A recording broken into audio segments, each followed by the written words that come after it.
boys. I hope you're well. Let's get First Man in here. Today we're just going to be shooting the shit. Me and First Man having a little chat, like an agony aunt, but for you boys. Let's get this music off. Bit of James Brown. Yeah, basically, if you want to do any super chats, we'll answer them all. This will be like just a little man's corner. We can just talk masculinity. There he is, the man himself.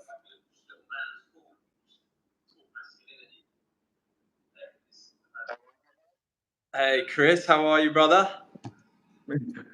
Why does that guy say it looks like I'm being held hostage? What have I done wrong? One sec, my laptop's still got my stream on. Let me go turn it off. Yeah, how do I get rid of the comments? Obviously, I want to read them, but... Oh, it doesn't matter. I don't need to be able to see myself. I want to see the snow guys. You probably got the same shit. I'm doing all the patio up at the moment, so it's a bit of a mess, but what we do have, and I'll go out and show you. Bear with me. Am I sounding clear through this mic? Oh, you're perfect, mate. Oh, yeah, we can. I think we're going to have to read the comments. I don't think we can get rid of them.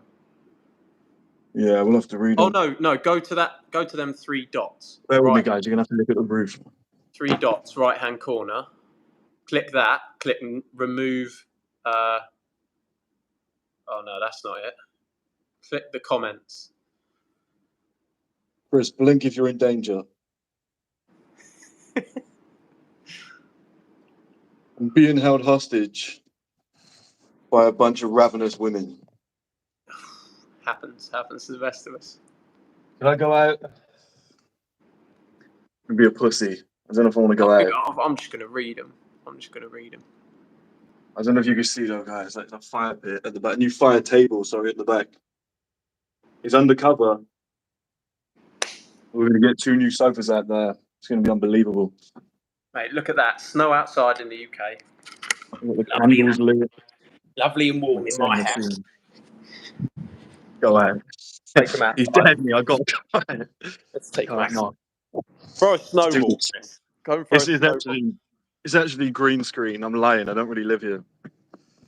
Imagine that. Oh, I nearly fell in the pool. Right, for this thing. I don't know if I can. Yeah, throw a snowball down onto the people below. It's like you guys can see enough, right? Got to get all the glass set up. That's all inside. Do you know what I hate doing? Ruining snow. Go on, throw a snowball. Shall I? Who should I throw it at? Yeah, Shall I throw it at a random person? Down the street. Throw a nice snowball. Okay. So he's going to go down there. Now everyone knows where I live. Great. It's all right. Come fight me, I dare you. You might get some new friends. Oh, nicely done, Chris. Nicely done. Did you see anything? No. Nothing. No. Okay. This is why I need a videographer. Jobs are going. I'm going to hire one very, very soon. Oh. God, I hate ruining snow. Look at that. The footprints just don't make it look as good, does it? It's actually snowing a lot there, to be fair. Yeah, it's pretty bad. I took my car out earlier, and I was skidding everywhere. I have no idea why, but the Range Rover is fucking terrible. I think I've just got to put traction control on, and I have no idea how to do it. So I'll have to see. Have you got that 4-wheel drive, Chris? You got 4-wheel drive? Yeah, I believe so, yeah. But I'll tell you what, the best car in the snow was my Peugeot 206. It was front-wheel drive, and it was lowered to the ground because I'm a bad boy. And, yeah, it used to skid round corners like Tokyo Drift. So that was amazing. But obviously we don't have that anymore because we like pussy. You've upgraded to the Bundamobile. Yeah. To the what? To the Bundamobile. Oh, man. So, Chris. I love these little phrases, man. I love these little phrases when people are like, and now to the video we came here to watch. Now it's into like you create your own culture. Now into the video. Cool. Chris, how were you with the ladies when you were just a young lad? Because I know you're getting a lot of ladies these days, but has it always been the case? Because a lot of guys, they message me and they say, I don't know whether to focus on women or should I focus on my business when I'm younger? What do you think? Yeah, well, the thing I'd say is like I was lucky genetically. So I did look okay. Like I had similar hair to you, like very flicky and dark. Um, I was always quite like relatively tall, so that helped a little bit. A decent sporting background as well. So, that was obviously to my benefit. And I was one of the popular kids. So I always had options with women, but I wasn't getting laid. Do you know what I mean? I wasn't like some Lothario that was just like sleeping with women all the time. So, yeah, it took some time to like develop that. And I got into a stage as well. I know Hamza's spoken about this too, where like I got really good, like, sounds hard to say, but I actually got really good looking. I did nothing towards it. It just like as you get a little bit older, like things came together. And but I was going out drinking, so I had false confidence. So I was going out drinking all the time, getting drunk 3, 4 times a week, and I was pulling a lot of women. I was getting a lot of numbers, but when I took them home, like you couldn't even get hard. Couldn't even get a hard dick because you're so drunk trying to get that confidence. It didn't really help. So it was like, yeah, I somewhat got women in that sense, but it wasn't legit. So I gained experience, but I always felt unfulfilled. Do you know what I mean? Like Mm. it's not an active sex life. It's not one that you could be proud of. Then I had like a few, like probably my first girlfriend really taught me a lot of stuff. Like that really helps. And then I had like a massive kind of drop off, like a massive, massive drop off where I just looked like shit. You guys have seen the photos. I was skinny. I just kind of gave up on life. And that's what I always talk about is the guys that tend to be very good looking or the guys that tend to have, good genetics and whatever, they get lazy. They get really lazy and there's no point in trying in their mind because they're like, well, I can get women, so what's the point in going to the gym?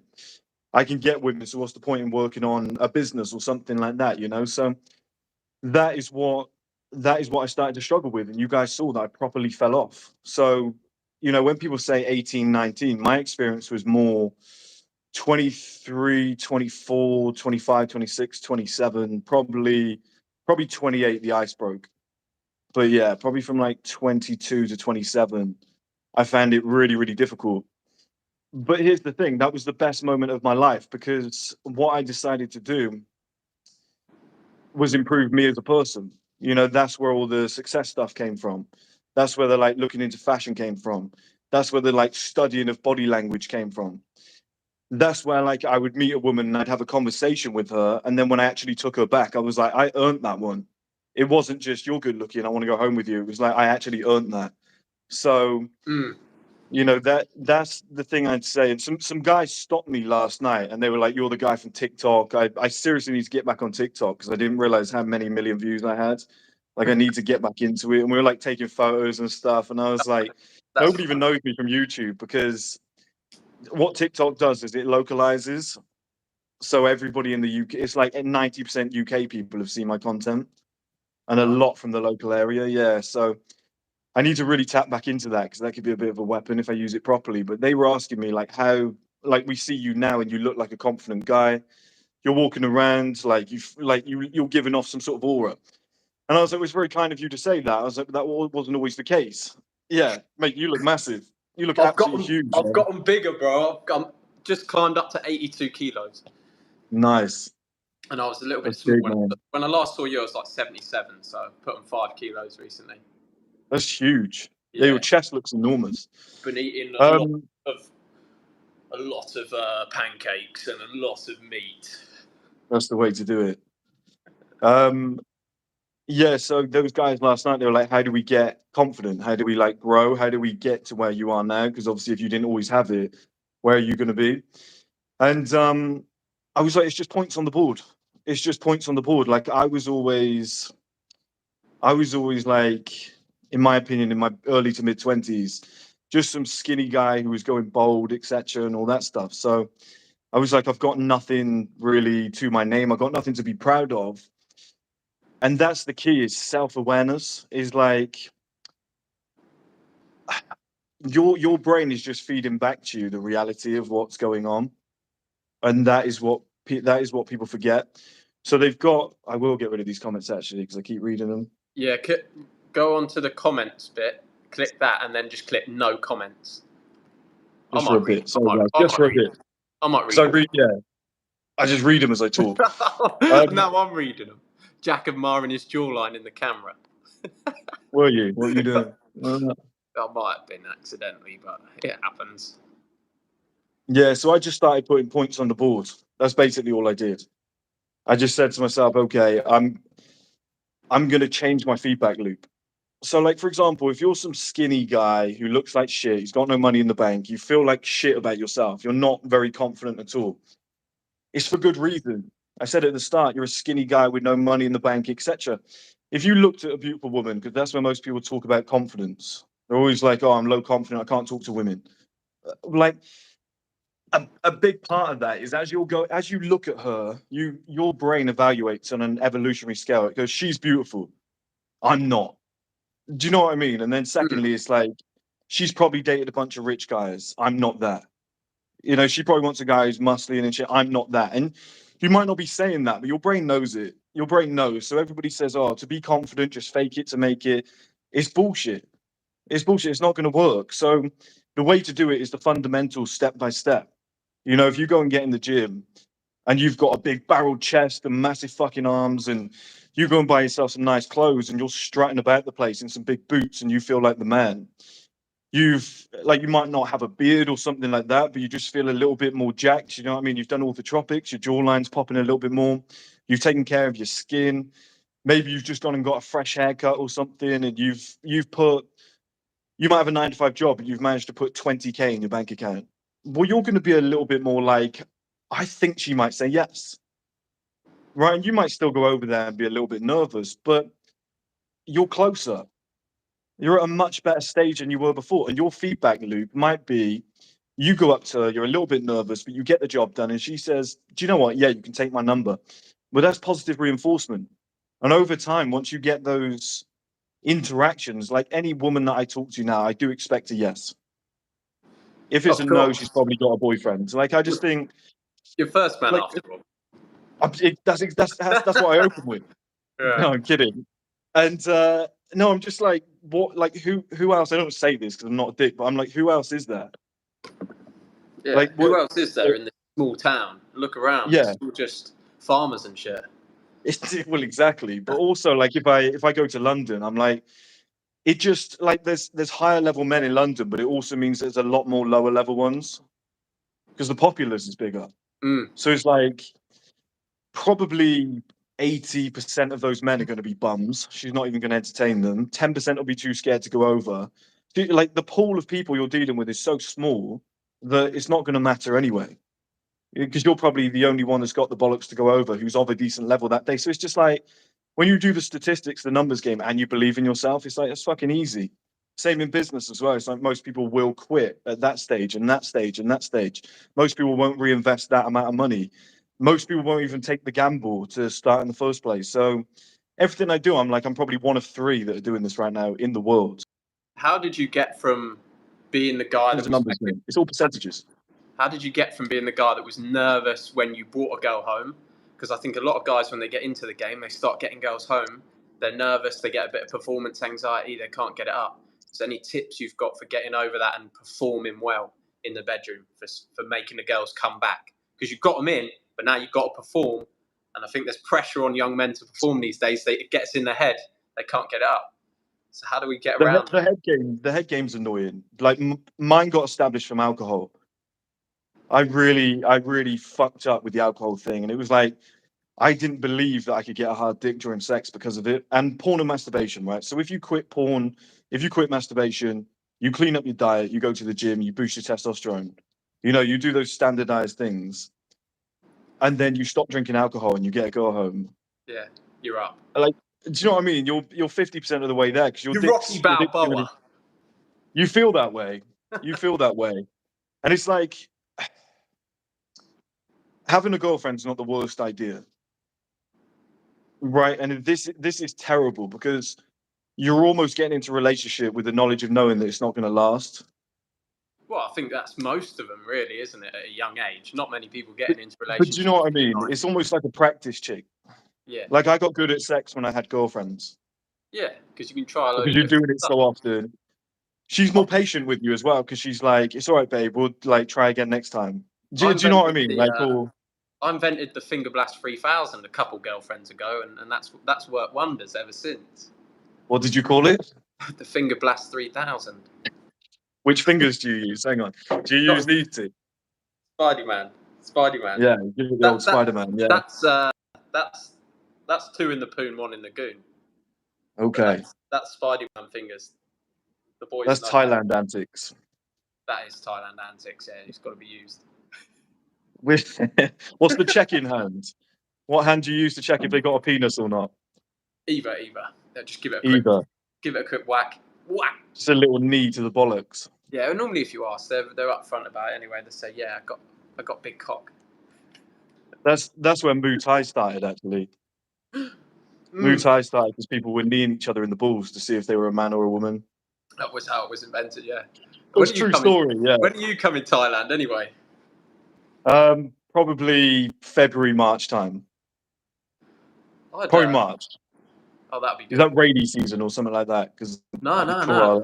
Rainy season now. It's been raining for like a month, so March should be good. March should be proper hot. Me and my mate Jack. I don't think you've met Jack, but he's my best mate from home. He's out here now, and we're both thinking of fighting Muay Thai at the end of March.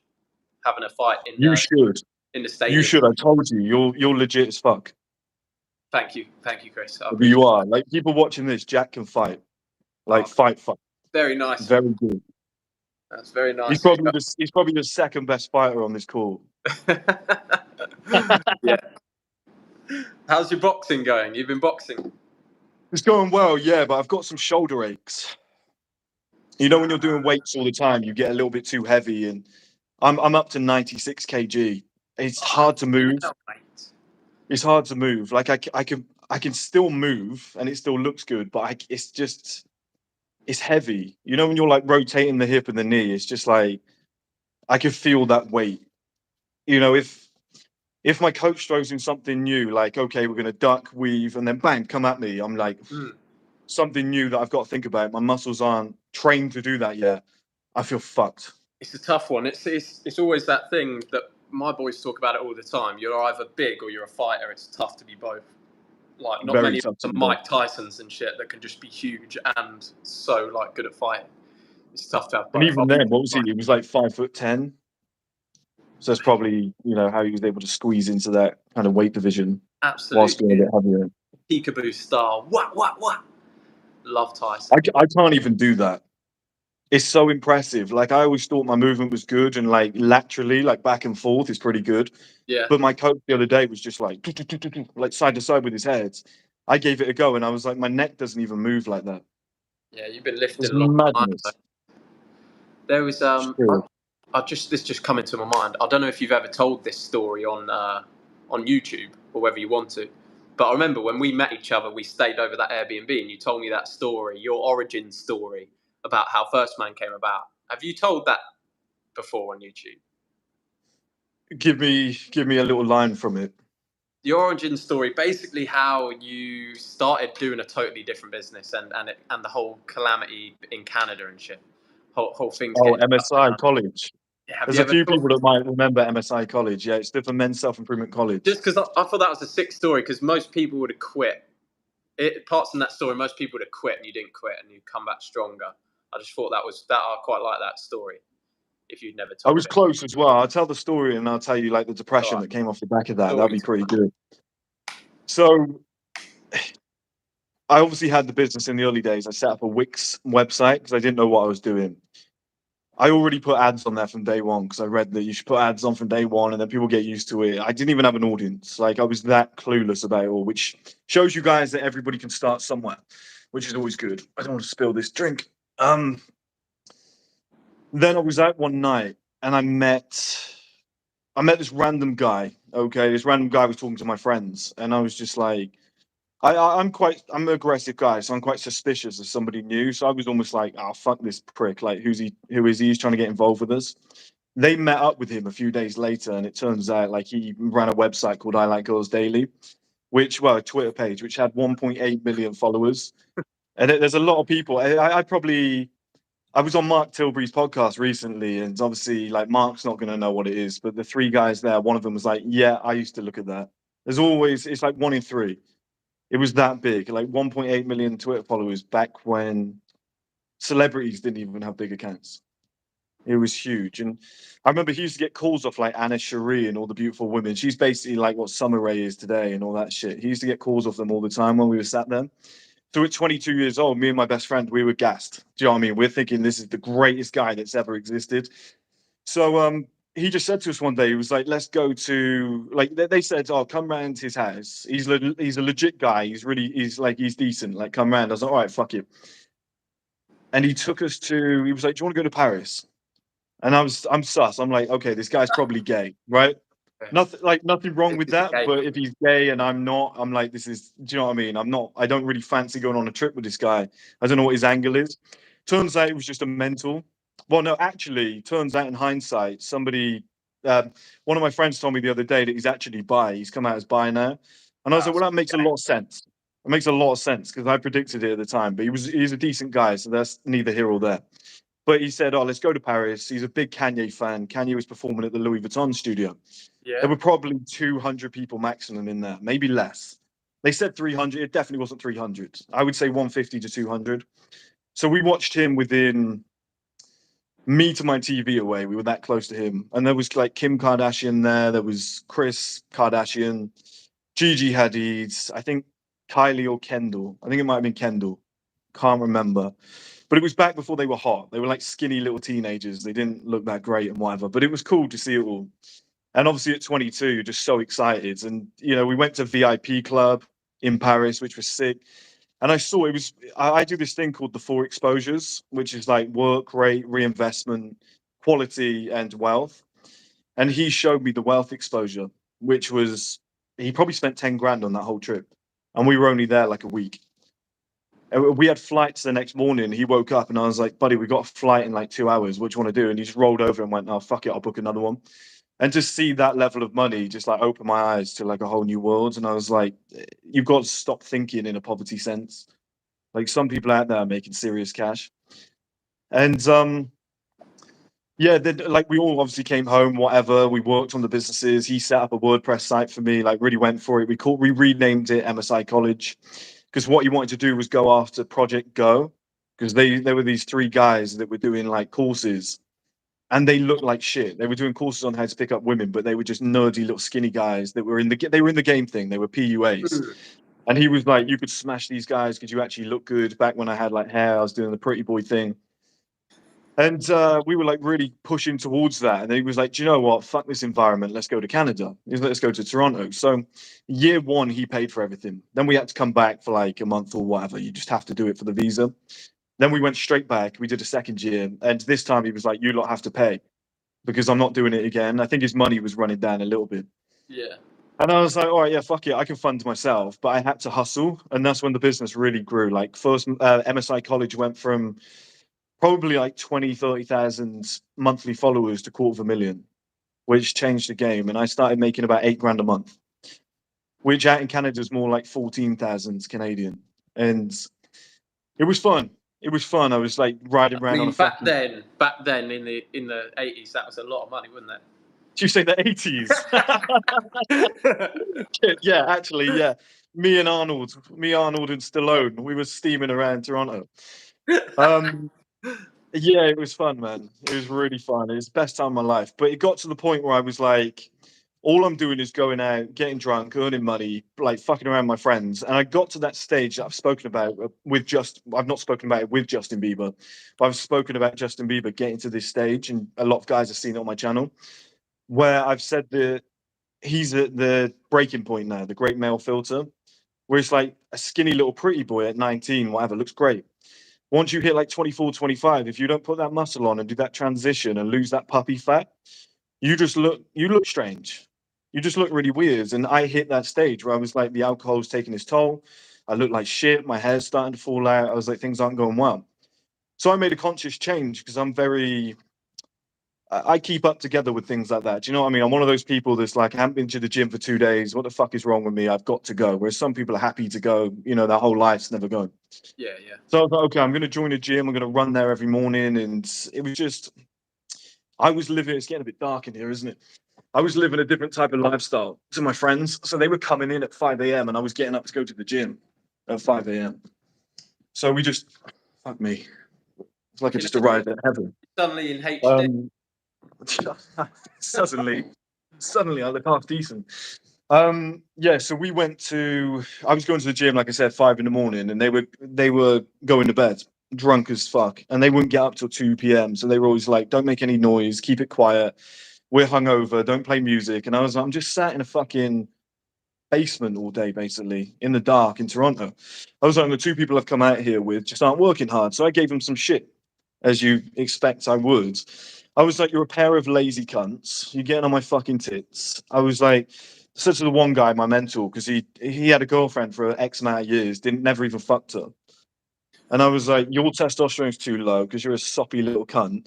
I was like, you need, and I went for it basically. There's no point me repeating it and getting back in that He was mode. But I gay, went but for you've got it. to remember he was gay, Chris, as well. That's some pretty big warning signs there. It makes a lot In the of whole sense. gayness. He's Yeah. flying you out to Paris. He's not fucking his girlfriend. It's pretty obvious.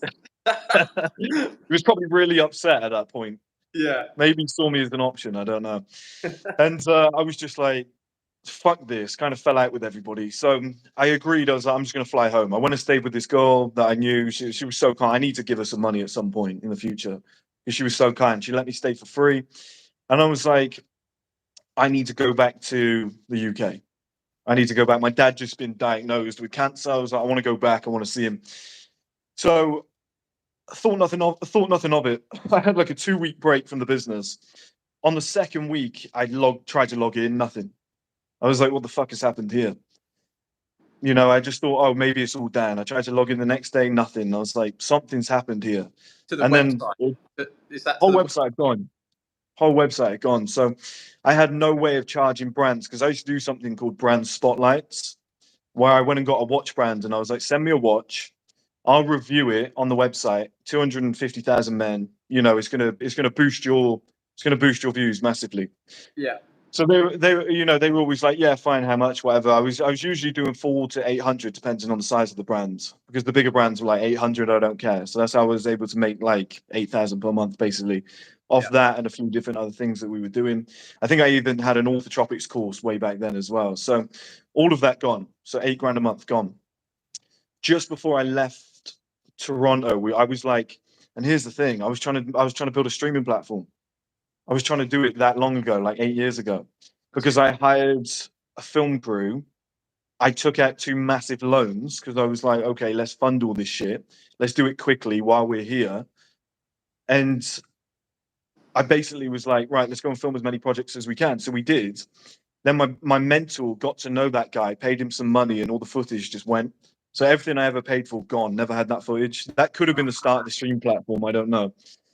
But yeah, it was really annoying. So then I'm left in a situation where I was around about 40,000 pounds in debt, no income coming in to replace it. 25 years old, 24 years old, coming up 25, back at home with mum. After making £8,000 a month and living in another country and, you know, fucking all the time, like thinking you've made it, basically. Yeah.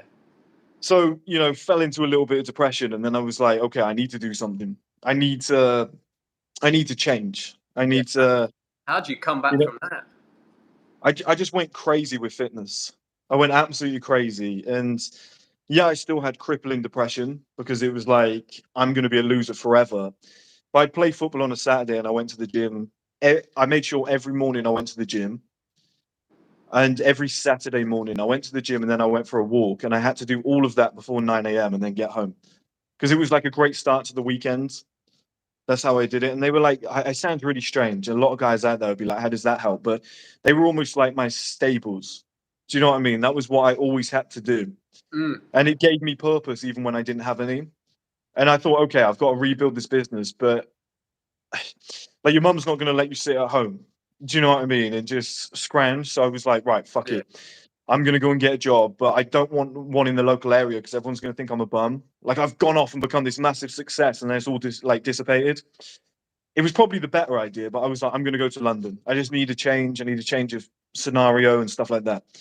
So I applied for all these jobs, but obviously where you've been running businesses and only working in factories and doing manual labor all your life, you've got no experience. Mm. So I only got one offer, and I just went in. And I always think once I get the interview, I've got it, because I've got this ability to talk for like 7 days. So I was like, this will be easy. And they said to me, the only guy who came in a suit as well. I was like, what the fuck? Like, to a finance office, the It only was guy in a it was suit. the job I was was like, the that's a job very was a low cleaner. barrier to entry. Do you know what I mean? I was like, the barrier to entry must have been like on the floor. He And pulled his yeah, stepbrothers on them. Did the yeah, stepbrothers. turned up in a tuxedo Yeah, for a janitor's job. yeah. And it was a sales job. And I was like, well, I can talk for days. I'm going to make my money back quick. That was the logic. Mm.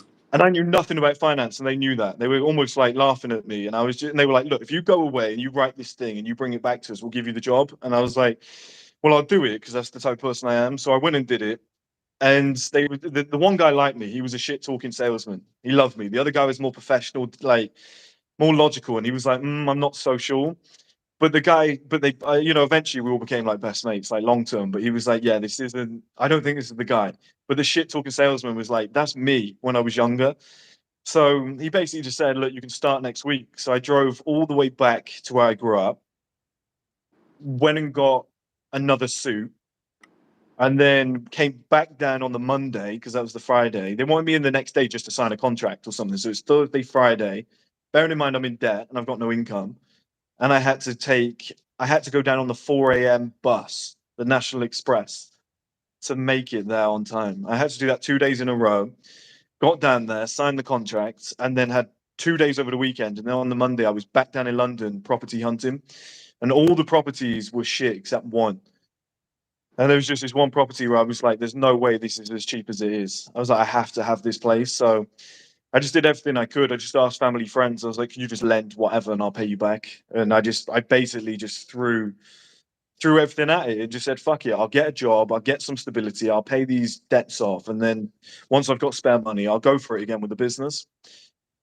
And obviously, you start making money. It's tough at the start. I won't take you through that boredom, but it's tough at the start. But then a few years later, you get a better job and a better job, and eventually, I ended up in a job that started at 40K, ended at 60K by the time I left.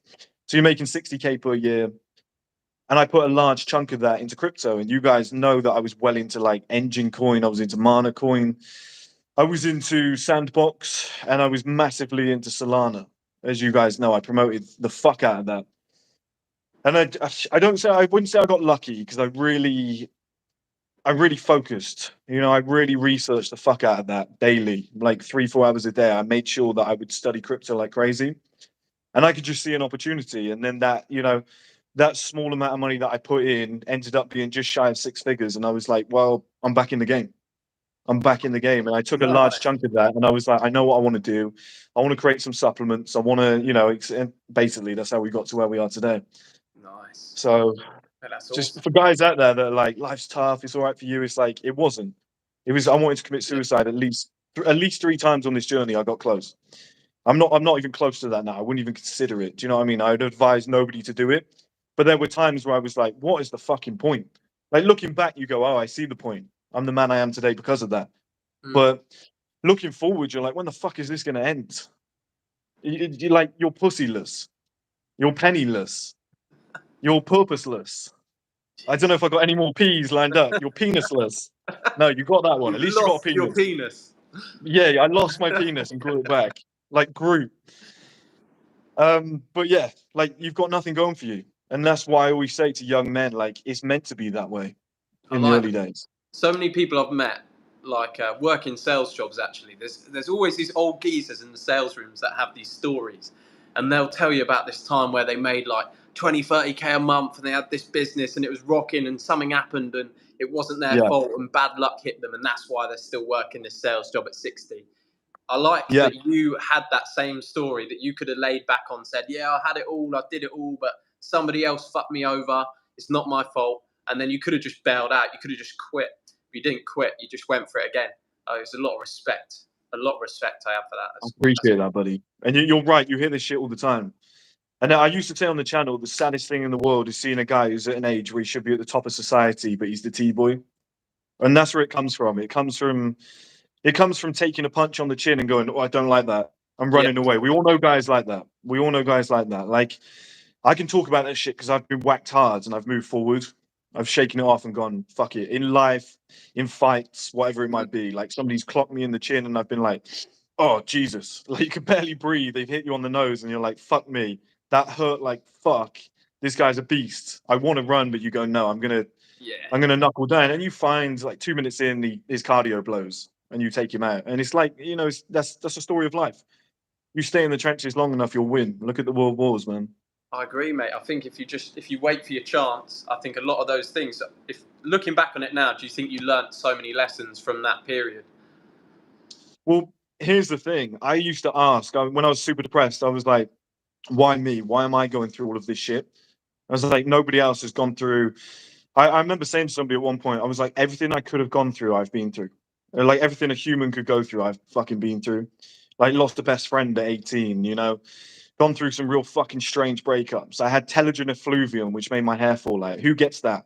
Who has telogen effluvium? Nobody even knows what it means, right? And I just had weird shit when I was a kid. I had weird illnesses that nobody else had. And then, your business gets deleted. You travel to weird parts of the world. It's like just strange shit happened to me.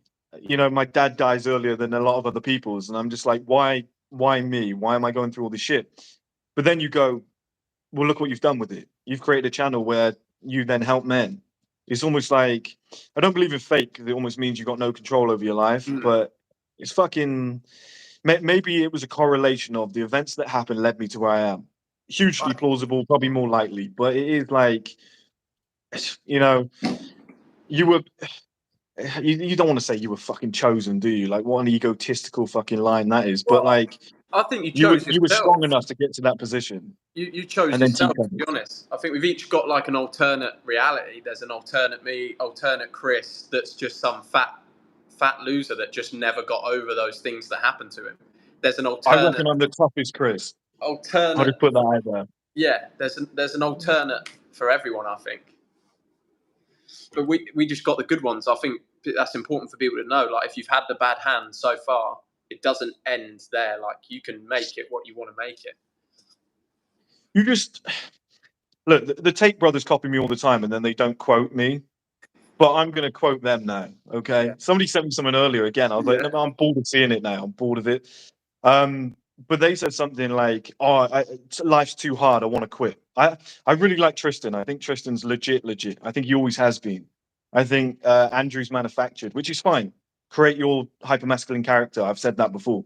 But Tristan Tate is legit to the core. Like he's always, if he was broke, he'd still get women. Like if he was, do you know what I mean? He's that type of guy. Like if he was 5'7", he'd still win fights. Like that's the type of guy he is. I get that vibe from him. And he said something along the lines of, what did he say? Oh yeah, this guy was like, I want to quit.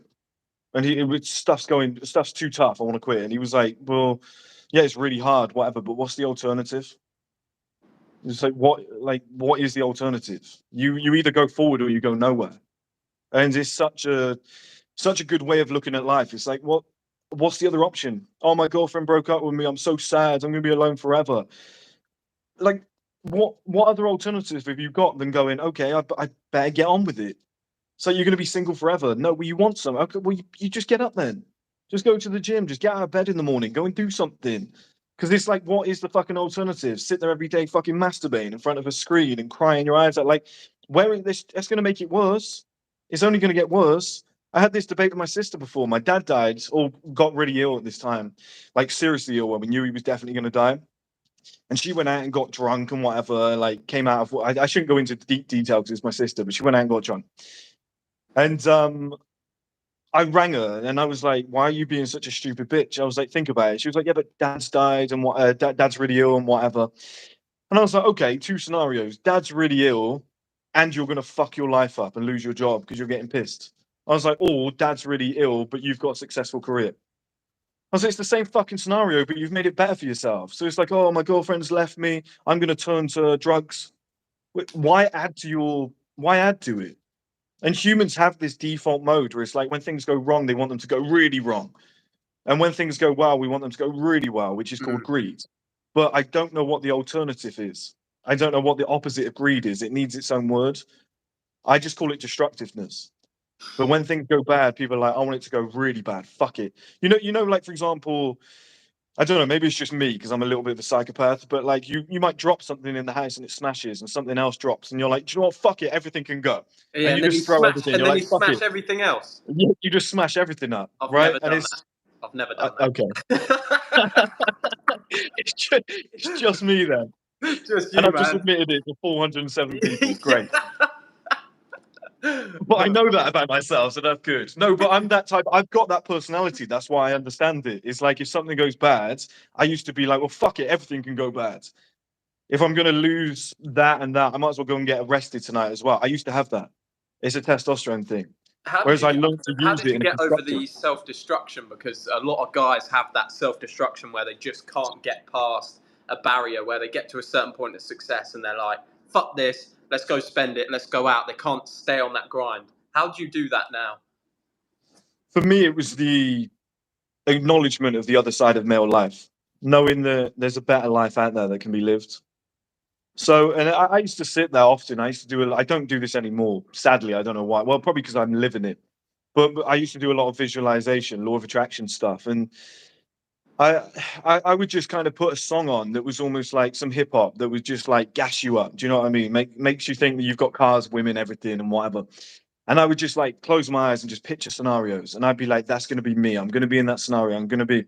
And the way a lot of people talk about law of attraction and visualization is they go, if you can see it and believe it, you can achieve it. It's like that's bollocks in the sense of I'm going to put 1 billion in my account. Oh, there it is. It's just arrived, right? Mm. But what it does do is if you keep picturing it, well, you're going to stay motivated because you know it's out there. Like that's all it is. That's all it is. And then people go, I was always picturing a Ferrari, and then I got a Ferrari. That's law of attraction. It's like, no, you wanted one. You went and bought one. You planned, right? So people look at it the wrong way. But I've often said this on the channel. I've always wanted to make an individual video on it, and I never did. Never be afraid of what motivates you. Men get so much shit for this. Oh, you want women? That's shallow. I always got told that. Oh, why are you trying to become successful? My old mentor used to say this to me. Why are you trying to become successful for women, cars, and money? And I was like, well, yeah, but if it gets me there, when people say success won't make you happy, money won't make you happy, let me find out. I'll get there Mm. based on what I think is the fucking answer. I'll get there based on what motivates me. If my dick leads me to 100 million a year, then my dick leads me to 100 million a year. Fantastic. The pursuit of top shelf pussy got me to the top of society. You get there, you get all these women, and then you go, do you know what? They were right. That's not the answer. Mm. But I've got 100 million in the bank. So great. That's better than being, do you know what I mean? Never getting there. So it's Yeah. just like, never be worried about what motivates you. And that's what I used to do. Look at the other side of male life. And I grew over time. And, I always had visions of like Paris because obviously we went there. And I like the culture thing. I always pictured like, and you guys have always seen me do this on the channel. And I've seen Hamza's done a lot of this now as well. He's really like visualizing in the same sense. And this will sound strange, but it will make sense to a lot of you guys. I don't want to be having a latte in Paris in the morning on a Saturday because every cunt's doing that. Everybody can do that. I want to do it on a Tuesday when every fucker's at work, pissed off, sat looking out the window and it's raining, and they're pissed off with their life and they're annoyed. That's what motivated me. I was like, I could be there on a Tuesday when everybody is fucked off and they're at work. My life could be different. And that is something triggered in my brain. I was like, there's a whole different world out there that nobody tells you about. It's not show up at 9, leave at 5. On a Friday, I get that Friday feeling. It's like I've got that Saturday feeling 7 days a week. And I realized that was out there. And that was a massive motivator for me. Massive motivator. Couple it with you've got to do stack motivation. This is a new term for you. I just made it up, right? But it's stack motivation. Like I've always thought of this, I've just never called it that. I always used to say I want to be in Paris in a nice car with my favorite song playing, in my favorite outfit, looking unbelievable, with a fresh beard trim and a beautiful woman on my left. And we're going to a nice restaurant. It's stack visualization. You're using multiple components at once, and that gets you there. It ignites something a little bit deeper than just I want a Ferrari. It's like I want a Ferrari with a 10 sat next to me, playing my Yeah. favorite song, driving through my favorite place. That's that's how I did it, and I realized there's another side of male life, I and think it that's where comes down to like, for me, I did the same thing when I actually wrote it down exactly what I wanted. Because a lot of your life, you don't write down what you actually want. You've got to kind of know in your head. You're like, I want some money. I'd like a hot girlfriend. I'd like to have yeah. to live in a hot place. But you don't write it down exact. And I was like, when I actually sat down, I wrote down exactly what I wanted. My perfect day was it, like to a T, exactly how I live now. I was like, I could show it to you boys. 3-bedroom villa in Thailand. Exactly the layout, everything that I do in a day, down to the truck that I drive, and that all seemed to come to fruition just from the fact I knew now what I wanted, and slowly it came to me by actually getting like directly focused on it was massive for me. That seemed to actually work after a while, but now I've achieved it, so I need to do a new one. Like, Yeah, this is the problem I'm faced with yeah, at the moment. Is you have to find the next thing. You have to find what motivates you beyond that. And it's, do you know what's hard about the job that we do is you get loads of followers because you tell everybody, I want to make it. This is what I want to do. This is, and you're in the trenches with everybody. But once you make it, you're like, it's the comedian issue. Comedians have got amazing jokes when they're on the come up. Then they become rich and they're like, I don't have the same struggle anymore. I'm not as funny because they can't relate to the people. You know, you can't make comedy about stuff people don't relate to. And it it's the was same funny. with our content. It's like, what do you do now? And it's probably the lifestyle shit, balling on a budget, vlogging, traveling around the world, showing that you're in a business meeting and you've got to get a videographer to document your day. Like that's probably the only way out of it. I was thinking the same thing, and then I thought, what's the thing I don't want to do most, like that I don't actually have to do, and that was have a professional fight. A professional Muay Thai fight is something I don't have to do. Like no one's forcing me to do that, and I was like, if I can do that, I can the amount of struggle I'll go through the demons I'll have to fight, the things I'll learn about myself to get that done, broadcast it to everyone. So I was like, in my head, I was like, I felt the same thing. I was like, how do you continue to make content?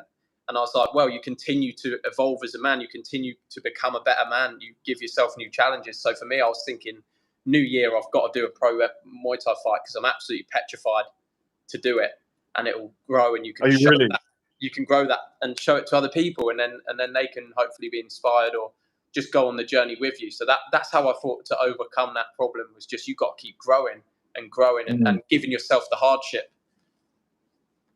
If you see me keep touching my eyes as well, guys, I had a few wines last night and my eyes feel like piss holes in the snow. You've been pouring wine in your eyes again, Chris. Yeah, it's the easiest way to get it into the Mate, bloodstream. stop doing that.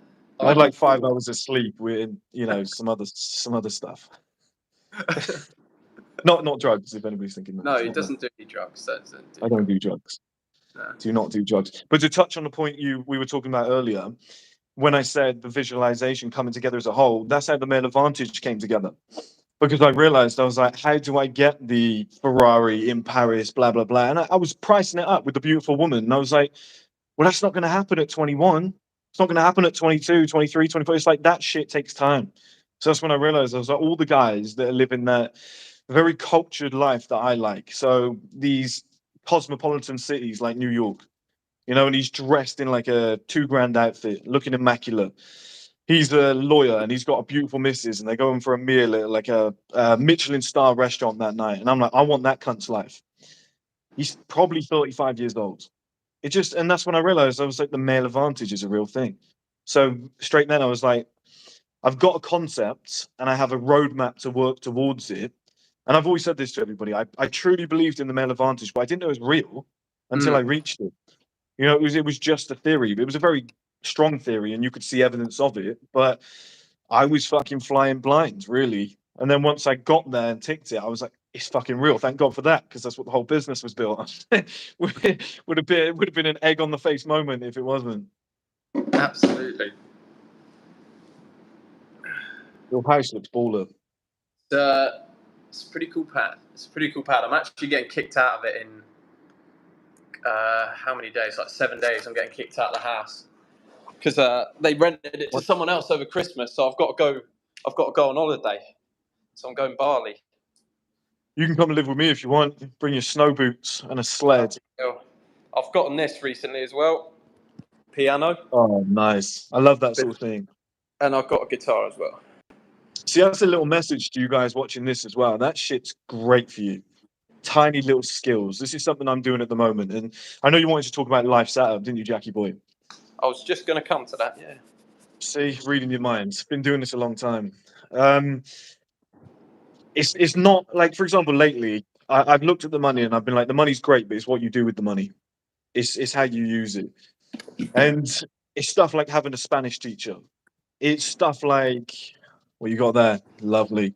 Got to get your sparkling water in. You have to. It's You have stuff to. like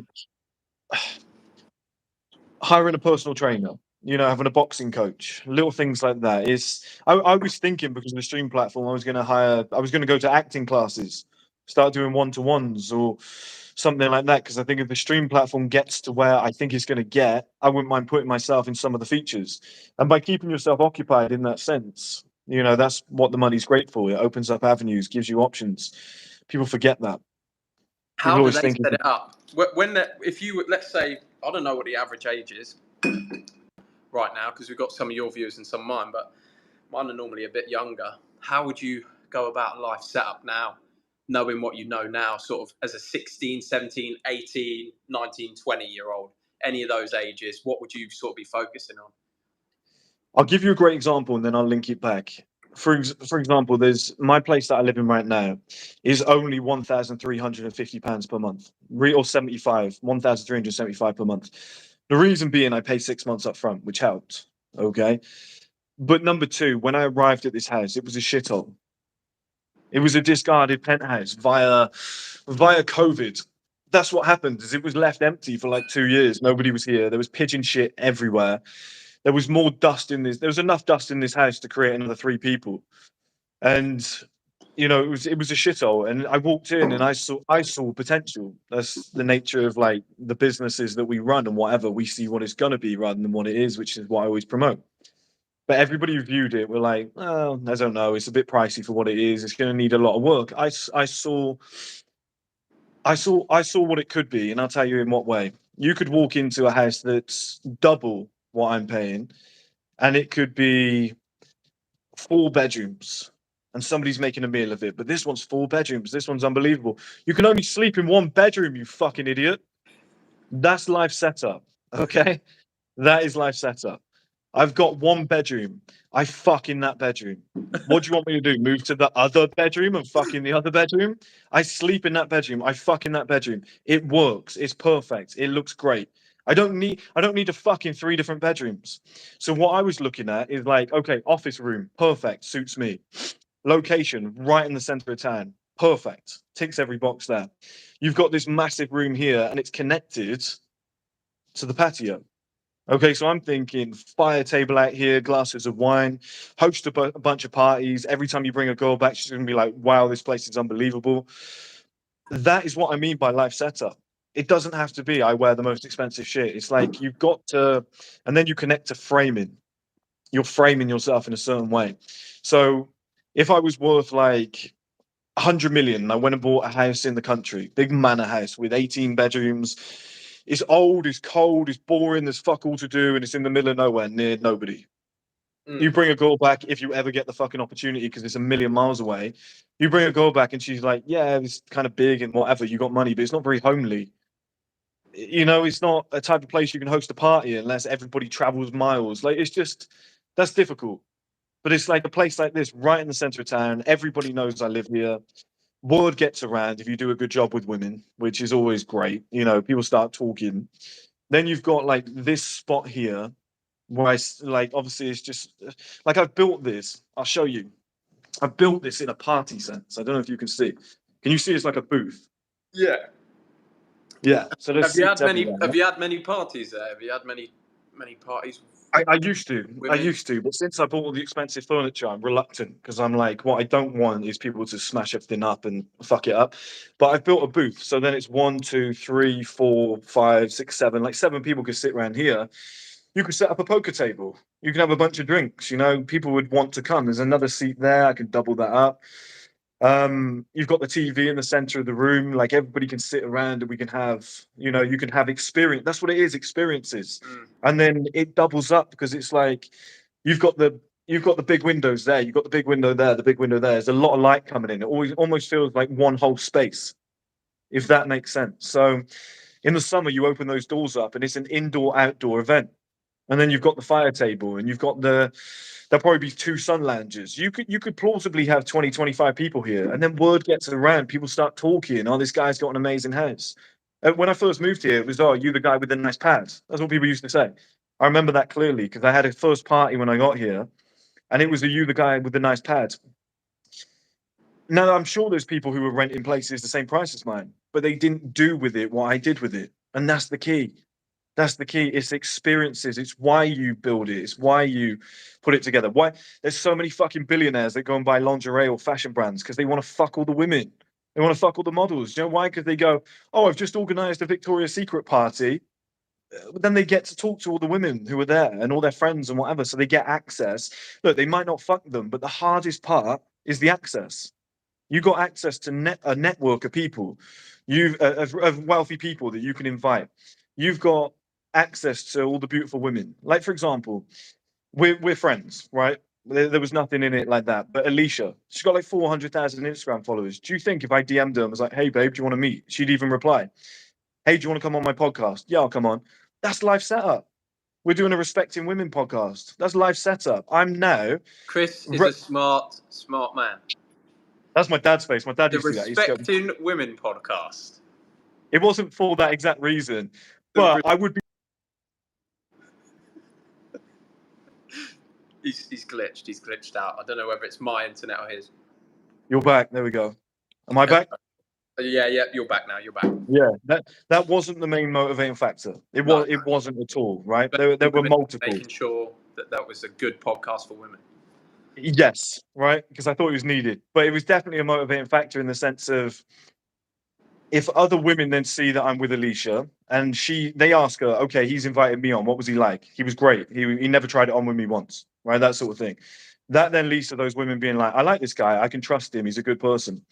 How many times do you have to do that in a row before women go, why is this fucking ugly, bold, big-eared motherfucker always with the most beautiful women? Why?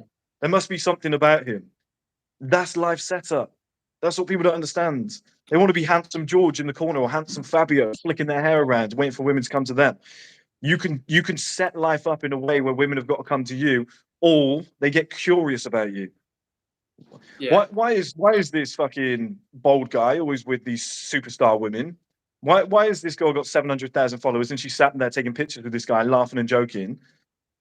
It's just like, because it all started with just a little Respecting Women podcast, and then you didn't even try and fuck them, which is the greatest weapon, because then you get a great reputation and they want to hang out with you more. For example, if I went down to London tomorrow and I went to a rooftop bar and Alicia's there, we're friends. We'll hug, we'll chat, we'll take a photo together. We might do a quick live stream, and people are like, this guy's always with top level women. And then all the other women in that place are like, she's the hottest woman here, and I know her, she's famous. That guy must be a somebody. Otherwise, she wouldn't be hugging him and talking to him. Do you know what I mean? That's not the reason for doing it. But it fucking works. Came into my mind when you said you're just friends with her. When a lot of people have been asking me, how do I get out of the friend zone? And I've never been caught in the friend zone, not once in my life. Girls that have wanted to be friends, they always end up coming onto you at a certain point along through the friendship. Yeah. The way that you do it is guys get caught in the friend zone because they become friends, but they put out like a boyfriend. They put out not like you would to a friend. They put out like they'll take them out, they'll look after them, they'll treat them like a girlfriend, but they're not getting any sex. Right. If a girl wants to be your friend, treat her exactly like a friend. Do not flirt with her. Don't touch her. Don't hug her. Give her nothing.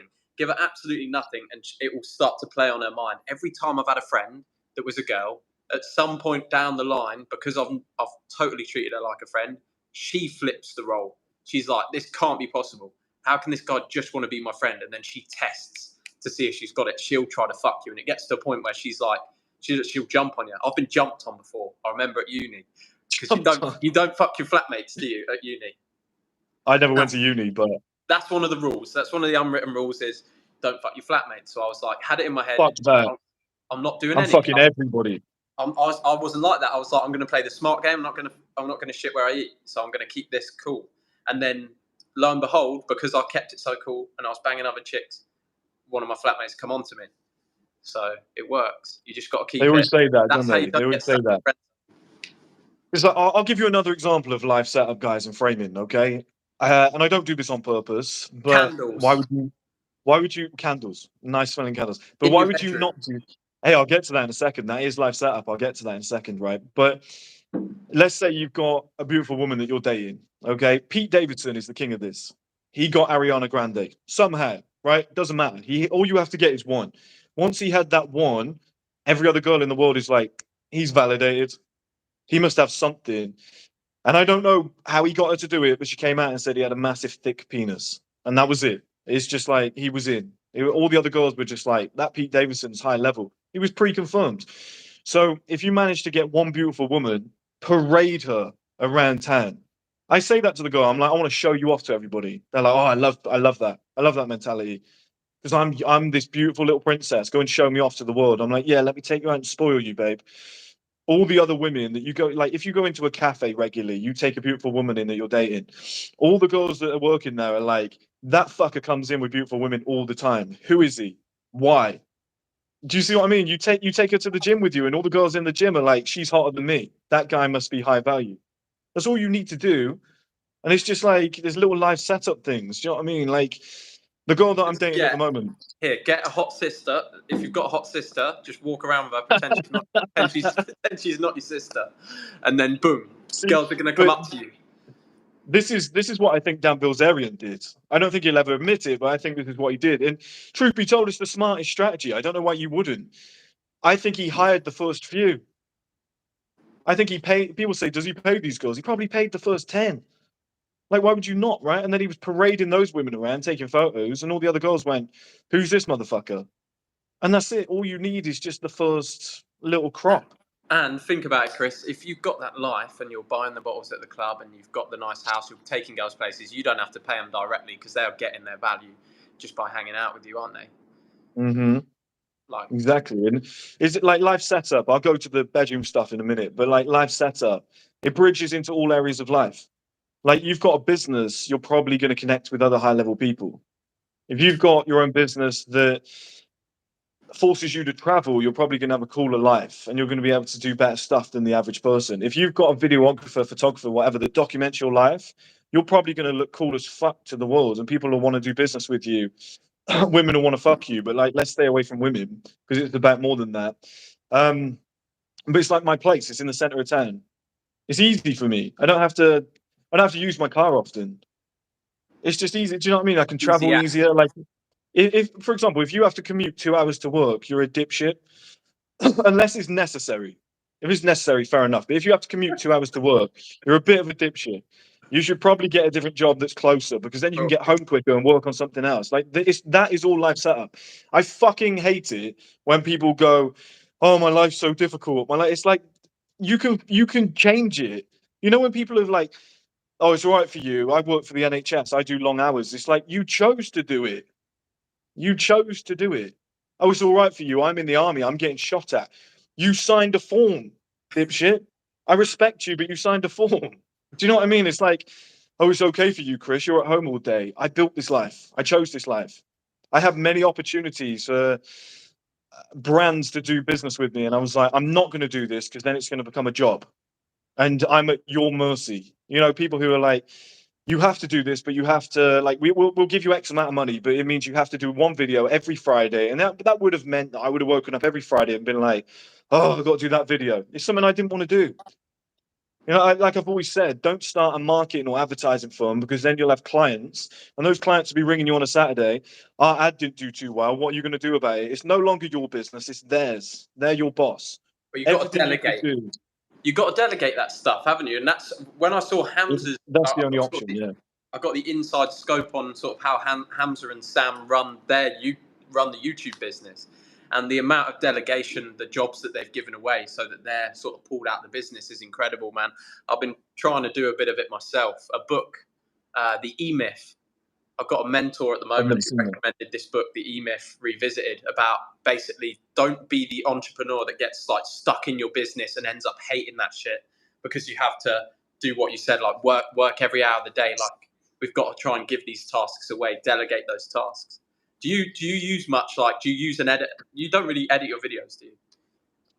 Very rarely, like you can see on this video, I'm just shouting and screaming. I just, just fucking put that out. It's just it's Rattling quite stuff raw. up. Yeah, it's rants. That's what it is. It's just raw aggression. Uh, You got a PA or anything? occasionally, what's that? You got a PA? Like, do you use anyone to help with your businesses and stuff? No, I'm about to in March, but my logic was the more money I could save for the streaming platform, the better, because it's currently costing me just shy of 16 grand a month, the streaming platform. So, and then I'm reinvesting in products and all the other stuff. My bills last month was 50 grand.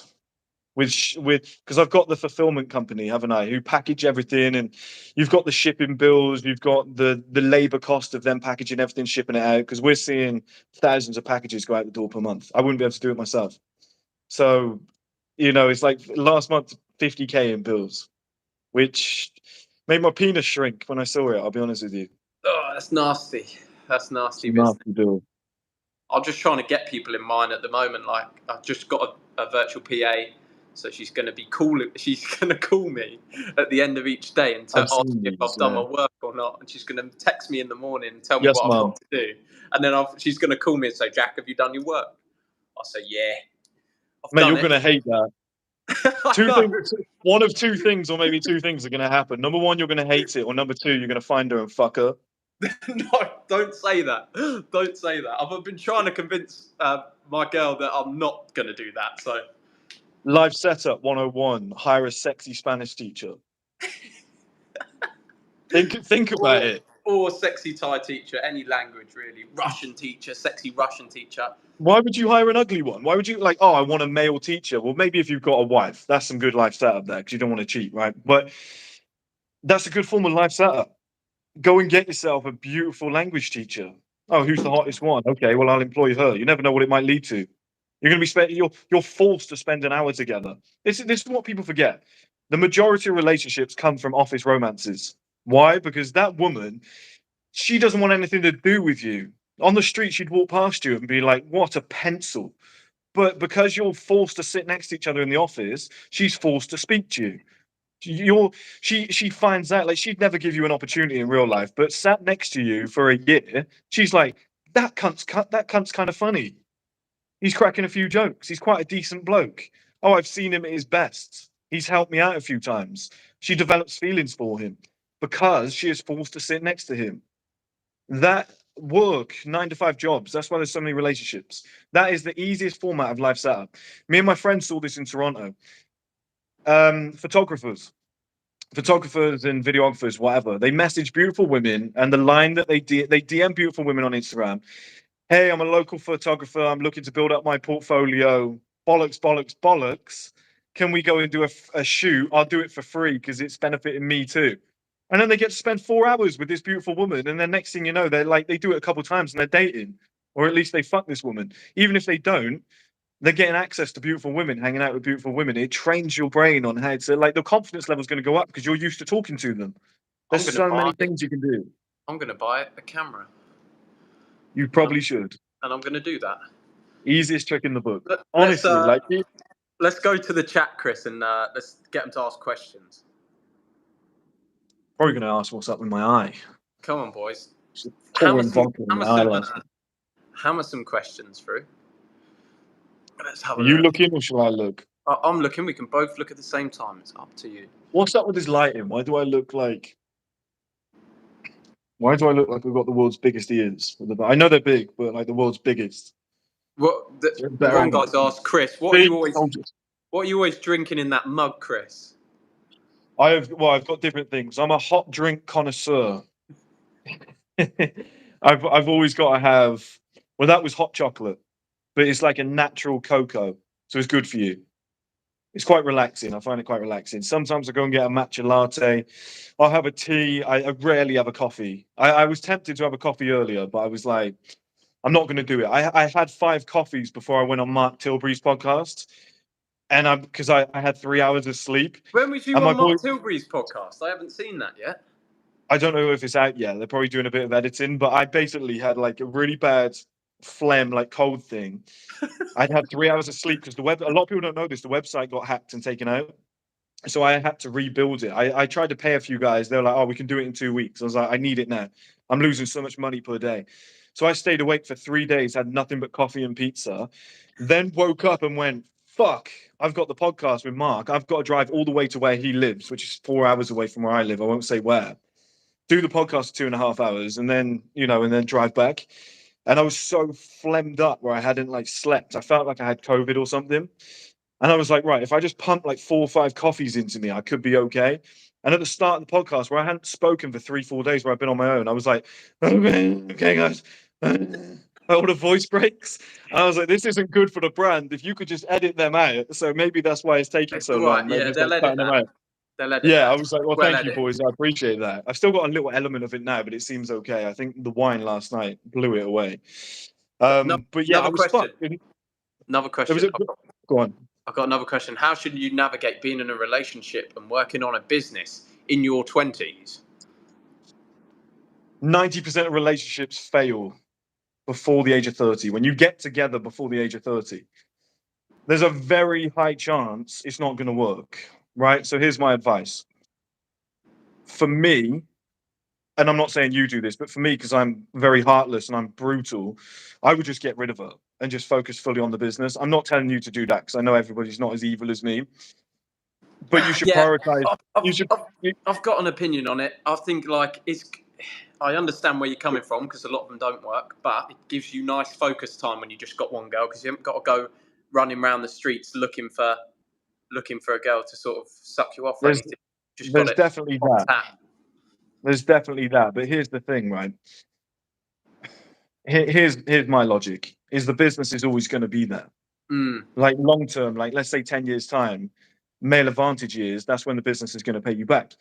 And no disrespect to that guy, your girlfriend might be beautiful, she might be, but I guarantee in 10 years' time, if you become super successful and you build yourself up, the girl that you'll have then and the women you'll be attracting then will be 10 times better. So it's like, it's this. I had this discussion with Hamza. I'm actually the reason Hamza broke up with his old girlfriend, which is really sad, but I'm quite proud of what I said to him. And I was like, buddy, it's stick or twist. Yeah, let's go. I was like, it's stick or twist. I was like, you're in a situation now where you're with this woman, you think that that's your level. That's what you can get. I was like, you got to roll the fucking dice. I was like, cut ties, put some work in, see where you can get in life. Mm. And then when you get to that new level, you'll attract a better woman and you'll be like, hey, I'm actually happier with this woman. And it's the stick or twist notion. It's like right now you're working on the business and you're balancing the relationship, whatever. But and I said this to Wheat Waffles on the podcast, like she might be the love of your life. You think you're going to be together forever. If you get to a certain level in life where you get top 1% of men, the type of woman you're going to be attracting, you're going to want to leave her then anyway, which sounds brutal, but it's the brutal honesty.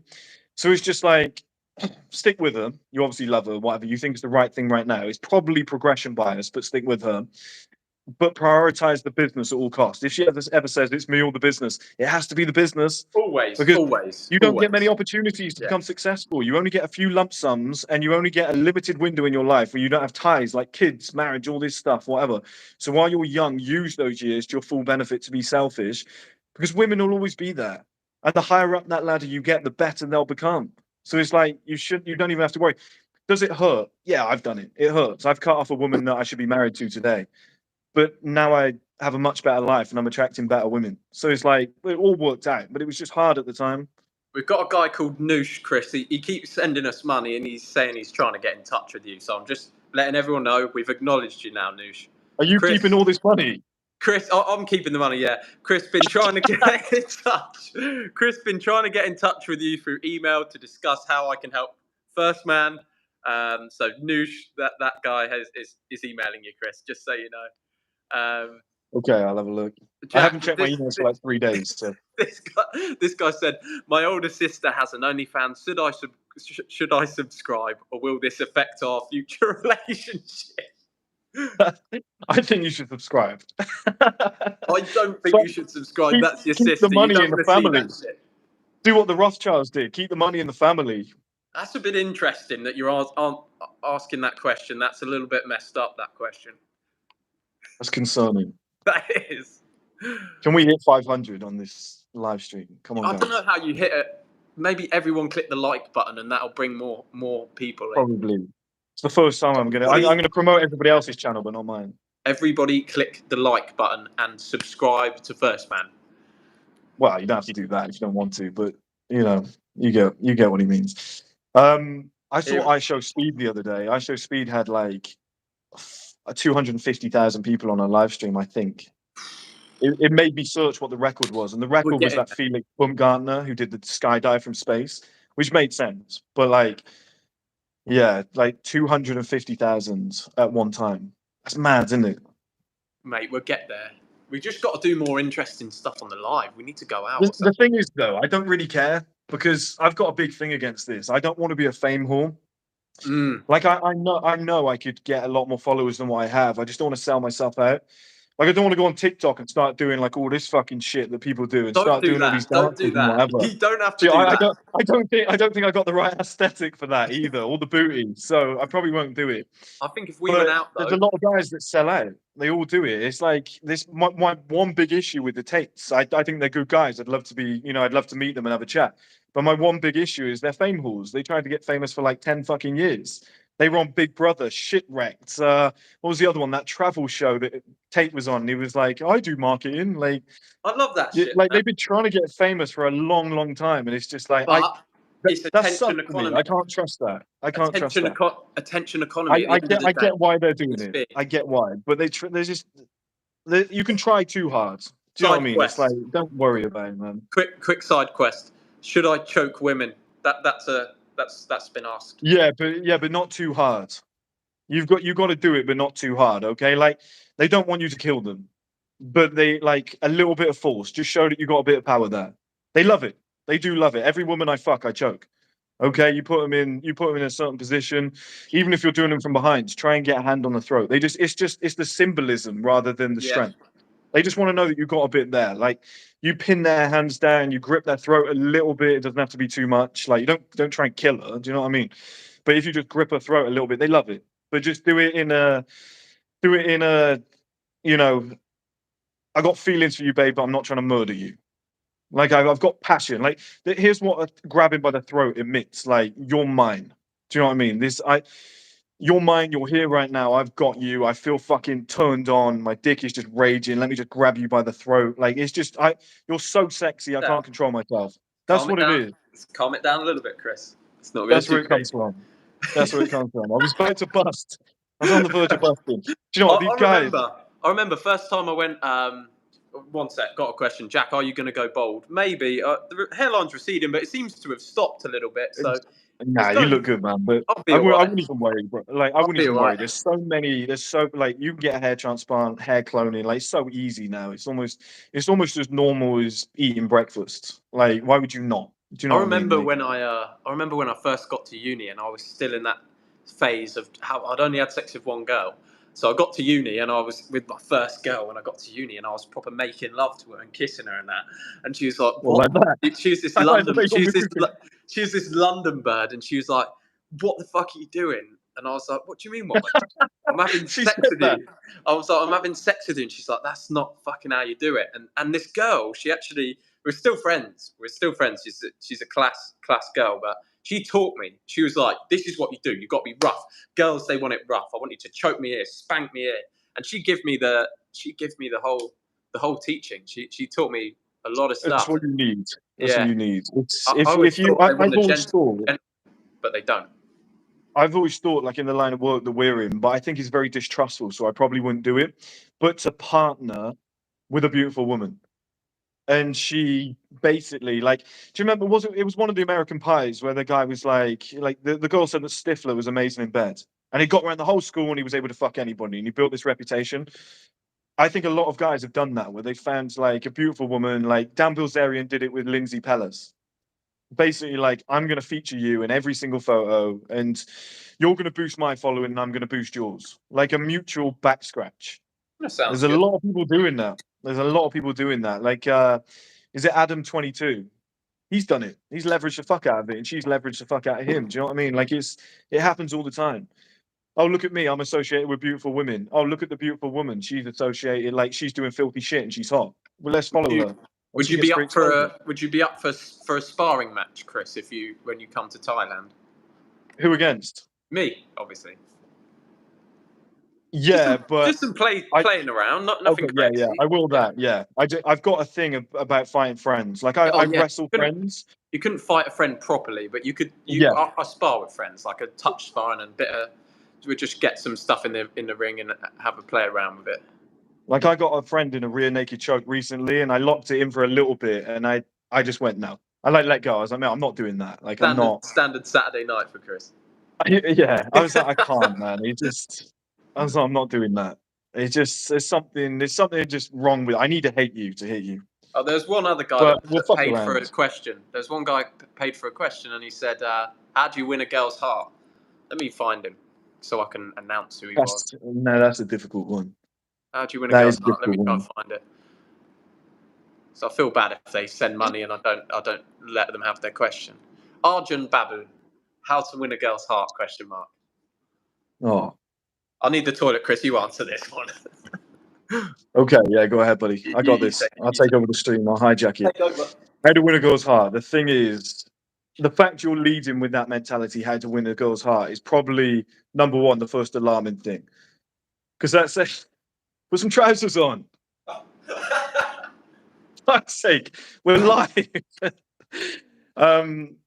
Yeah, the first thing, like the fact you've asked that question is a little bit alarming to begin with, because it means that you're looking for the loved up thing.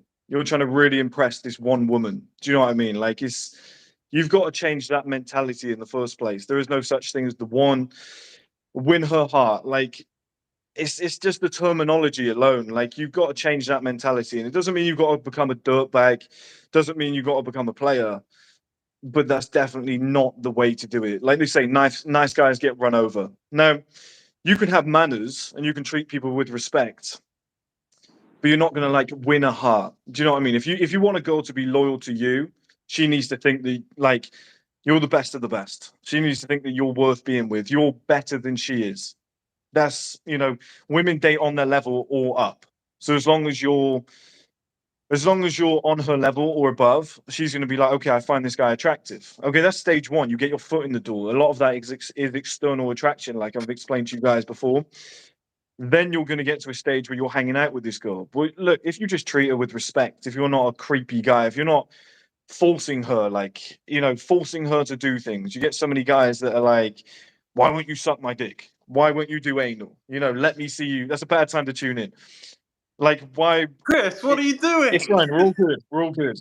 And it's just like so many guys force girls to do things. Like, just be patient. Just be a decent guy. Just be relaxed. And then she'll be like, I value this guy, and I like spending time with him. And women will fall in love with whoever she's fucking. A woman will fall in love with whoever she's fucking. And it's just like, as long as you're not a dick at the same time, like you're gonna win her heart, so to speak. But to begin with, there's no winning of the heart. Like no girl's gonna fall in love with you first and then be like, okay, let's go on a date. Like it's gonna be, I want to give this guy a chance because he's valuable. Like you got to change that mentality. Because if you're walking around going, how do I win this girl's heart? That's some Disney princess shit. That doesn't work in real life. You got to be a little bit more. You got to be a little bit more cutthroat. Otherwise, you're gonna get your throat cut by either a woman or a man like me who's gonna go, look at this fool. And I mean that respectfully. I'm trying to help. Come over to mine and have some sparkling water on the Yeah, rock. exactly. Exactly. A charming guy like you, handsome, sparkling water, no pants on. No, well, I was thinking there's going to be a point in this stream where I need to get up and I'm only wearing my underwear, but I was like, nah, it's all right. We're all friends here, so there's no problem. And it's bloody hot. It's 30 degrees. It's 30 degrees here, so. Well, yeah, I'll give you a pass. Yeah. Yeah. Like, that's why I'm wearing a coat, because I've got the radiator on, but it's still freezing. I miss the cold a little bit. I know you guys probably hate me for saying that, but. No, buddy, I agree. I like seasons. I like seasons. I think the change is good. It allows me to do stuff like self-improvement September.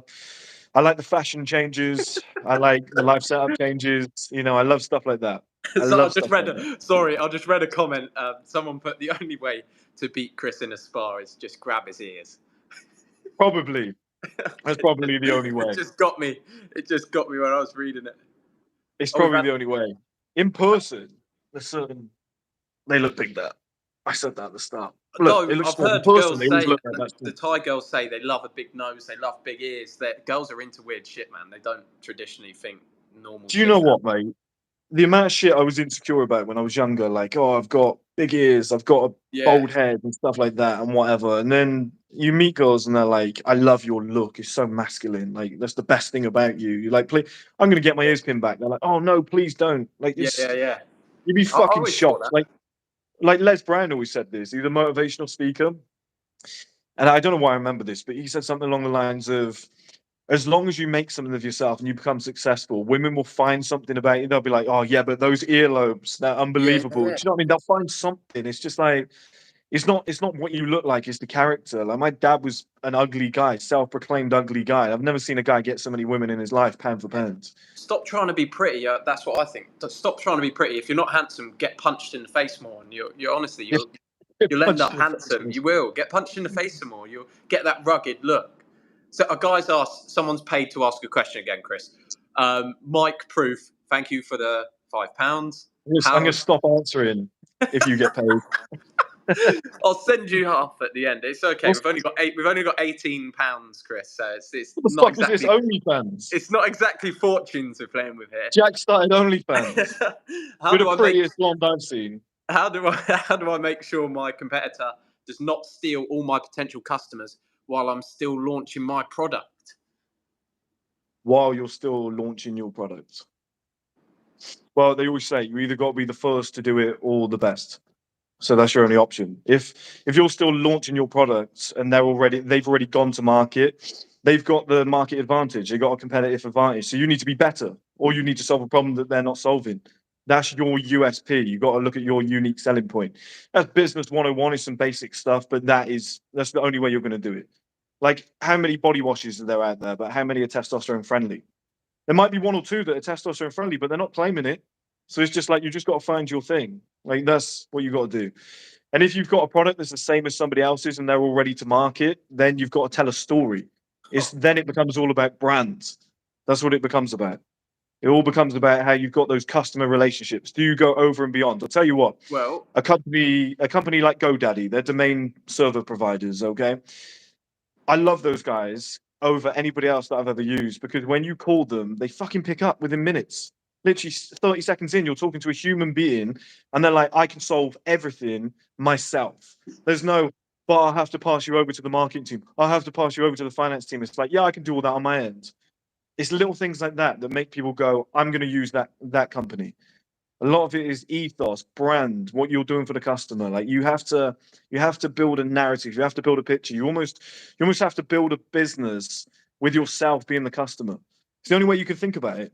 It's the only way I make products. I think the personal brand thing, like obviously that you've got going on that I use as well, is massive, because if people vibe with you, you give free value through YouTube and they vibe with you. When you bring something out to buy, people buy it because they like you and they want to support you. Even if they weren't traditionally going to buy the product, they'll just buy it to, like, yeah, he's my mate. I watch him every day. That's a huge thing. We've got one guy here. He's done a naughty. His name's LS. How do I win back a girl I cheated on? I was in 2 long distance relationships at the same time. One of them's taken me back, but I want the other one. I think obviously she knows, but you be brutally honest with her and you act aloof. The only other way back is groveling, and you don't want to do it. You have to. You have to. There's no other way. Because the only alternative is to grovel and be like, babe, look, I'm sorry, I didn't mean it. And that just makes you look weak. So it's like, you've already fucked up and the damage is done. For me, I would be like, okay, just silence. I would go on and improve and, get on with it and whatever. And eventually wait for her to come back to you. Otherwise, she's always going to be like, otherwise she's going to be playing she's got the upper hand here. Yeah, she's got the high ground. She's got the high ground. There's no other play. No other play will work. Maybe you could stick it to her like, yeah, I did it. Obviously, I've done it. I enjoyed it. Honest. It was nice. Be honest. But just talking about it now, obviously, I have done that. But if you still like to do things, that would be cool. And then you'd be very surprised. You'd be very surprised how many women like, come home with me. Okay, yeah, I will. I just got to go and tell my friends. I just got to go to the toilet. I've just got to, and then you're just like, do you know what? I'm going to go home. And then next thing you know, she calls you. Where are you? Where are you? Where are you? Do you know what I mean? Like, that sort of play where you just go, well, fuck it. It doesn't mean anything to me. Do you know what I mean? Like, look, babe, I'll be honest with you. I did cheat. It was probably the wrong thing to do in the moment, but I've done it now. I'm going to live with my consequences. Good luck with everything. If you still want to remain friends, let me know. Message me anytime. I'm there for you. She'll probably fucking message you at some point, like when she's lonely and she's just like, hey, do you know what? I thought of it. Because what happens when you've got time away from somebody, or like when somebody dies, we only remember the good stuff. Yeah. Unless it's like Hitler, right? But like when somebody in your family dies, all you remember is the good stuff. But you don't remember all the fucking arguments and the times you were like, I hate that prick. I'm never talking to him again. You only remember the good things. Women do the same. Once they've got time and distance away from you, they start remembering all the good shit, all the good sex, all the good nights out and whatever. And it gets in their head and they're like, do you know what? Maybe we can make this work. You've got to let them tell that story. You can't do it for them. You can't force people. When I used to be in sales, the tactic they used to tell to me was pull. You got to pull people towards you, not push. Yeah. It's the best way. Be an attractor. Be an attractor. Don't Be go an attractor. Be a Some guys beacon. Like, ask, let people come to you. Jack, how can I get a girl to hug me, please? Why? I want to know the motivation behind it. Like, Yeah, why? why? What is it like? Why do you want Because that? I need to know your mindset there. Like, why is your ultimate goal to get a girl to hug you? Unless it's a mock question, but like, think bigger, man. Like, go bigger. Carbonate has come through. What if she fucks someone else in between you? Absolutely.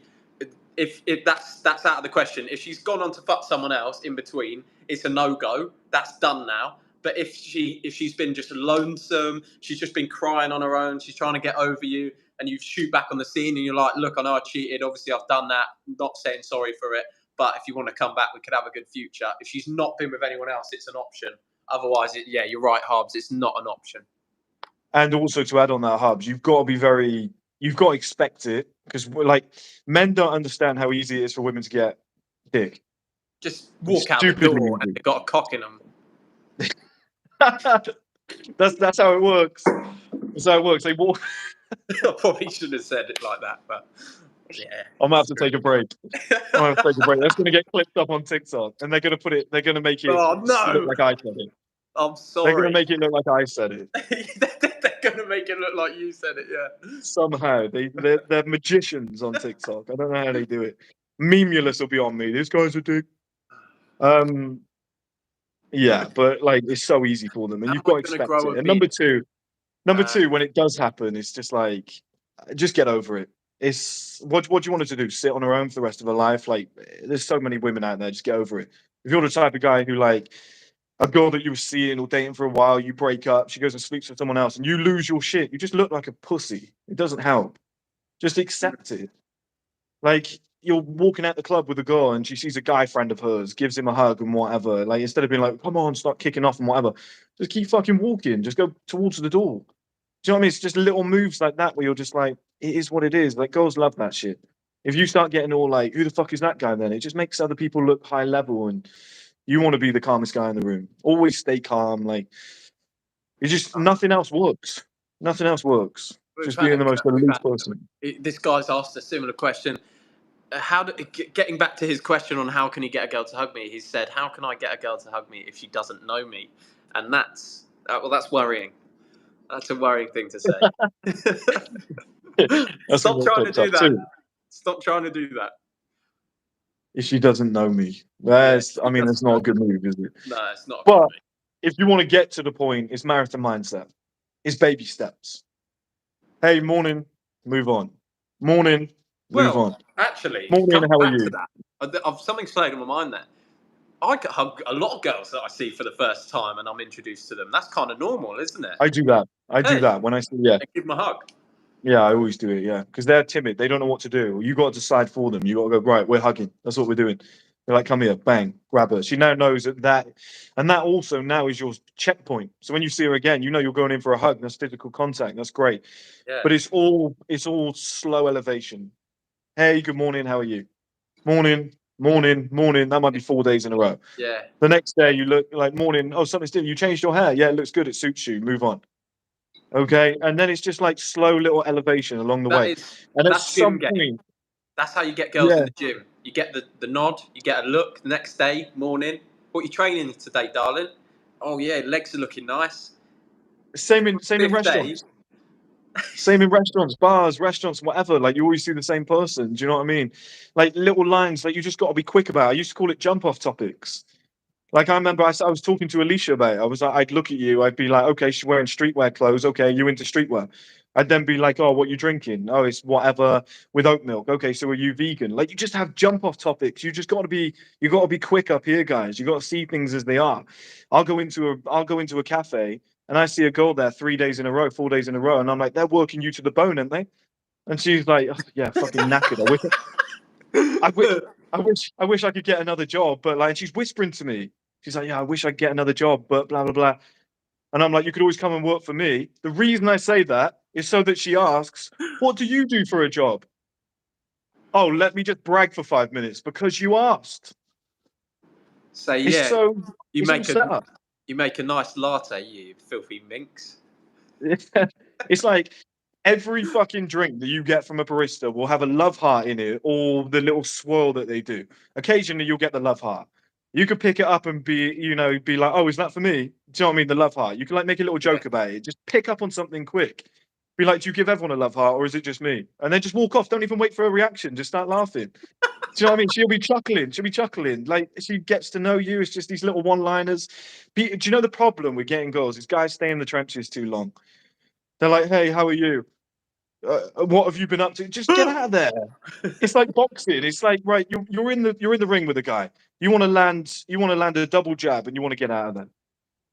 Double You jab. want to land you want to land Leave a the little right single. You want a bit head movement. You want to get on the back foot. You want to get out leave of the there. right If you hook do for that next enough, time. Leave it for next by time. by round 6, you peppered the guy up. You've softened him up. Translation, you've softened the woman up. She knows you. Here's the biggest thing with women, they trust you. That's all they need is they need trust. The Yeah. attraction will come from who you are, the external, all that shit. Bring But your it's the mum in with trust. you. Bring your mum in with you. Bring your mum in. Bring Yeah. your mum in. Oh, get a coffee for my mum. Thanks. Put one of them love hearts you always do on it. Boom. Yeah. Done. Do you know what I mean? It's humorous though. It is humorous. You can walk in with your mum, like even like I'm just thinking quickly, you can walk in with your mum, you'd be like, this is the woman that loves me. She always gives me love hearts. Yeah. And she's like, oh, do you know what I mean? It's just tiny little quick one-liners that'll be like, she's got some familiarity. She's like, oh, your mum's a really nice person. They want like that's porn to women. That's porn to women. The family thing. Oh, your mum was really nice and sweet. She seems like she won't say this, but she seems like a great mother-in-law that I could fucking hang out with. Like that's what they think. They meet you for the first time and they start adding shit up. Like it's the trust thing. It's the trust element. You've got to slowly do it. Guys are like, and I'll tell you what, it'll evaporate all of your nerves because you're not trying to get laid.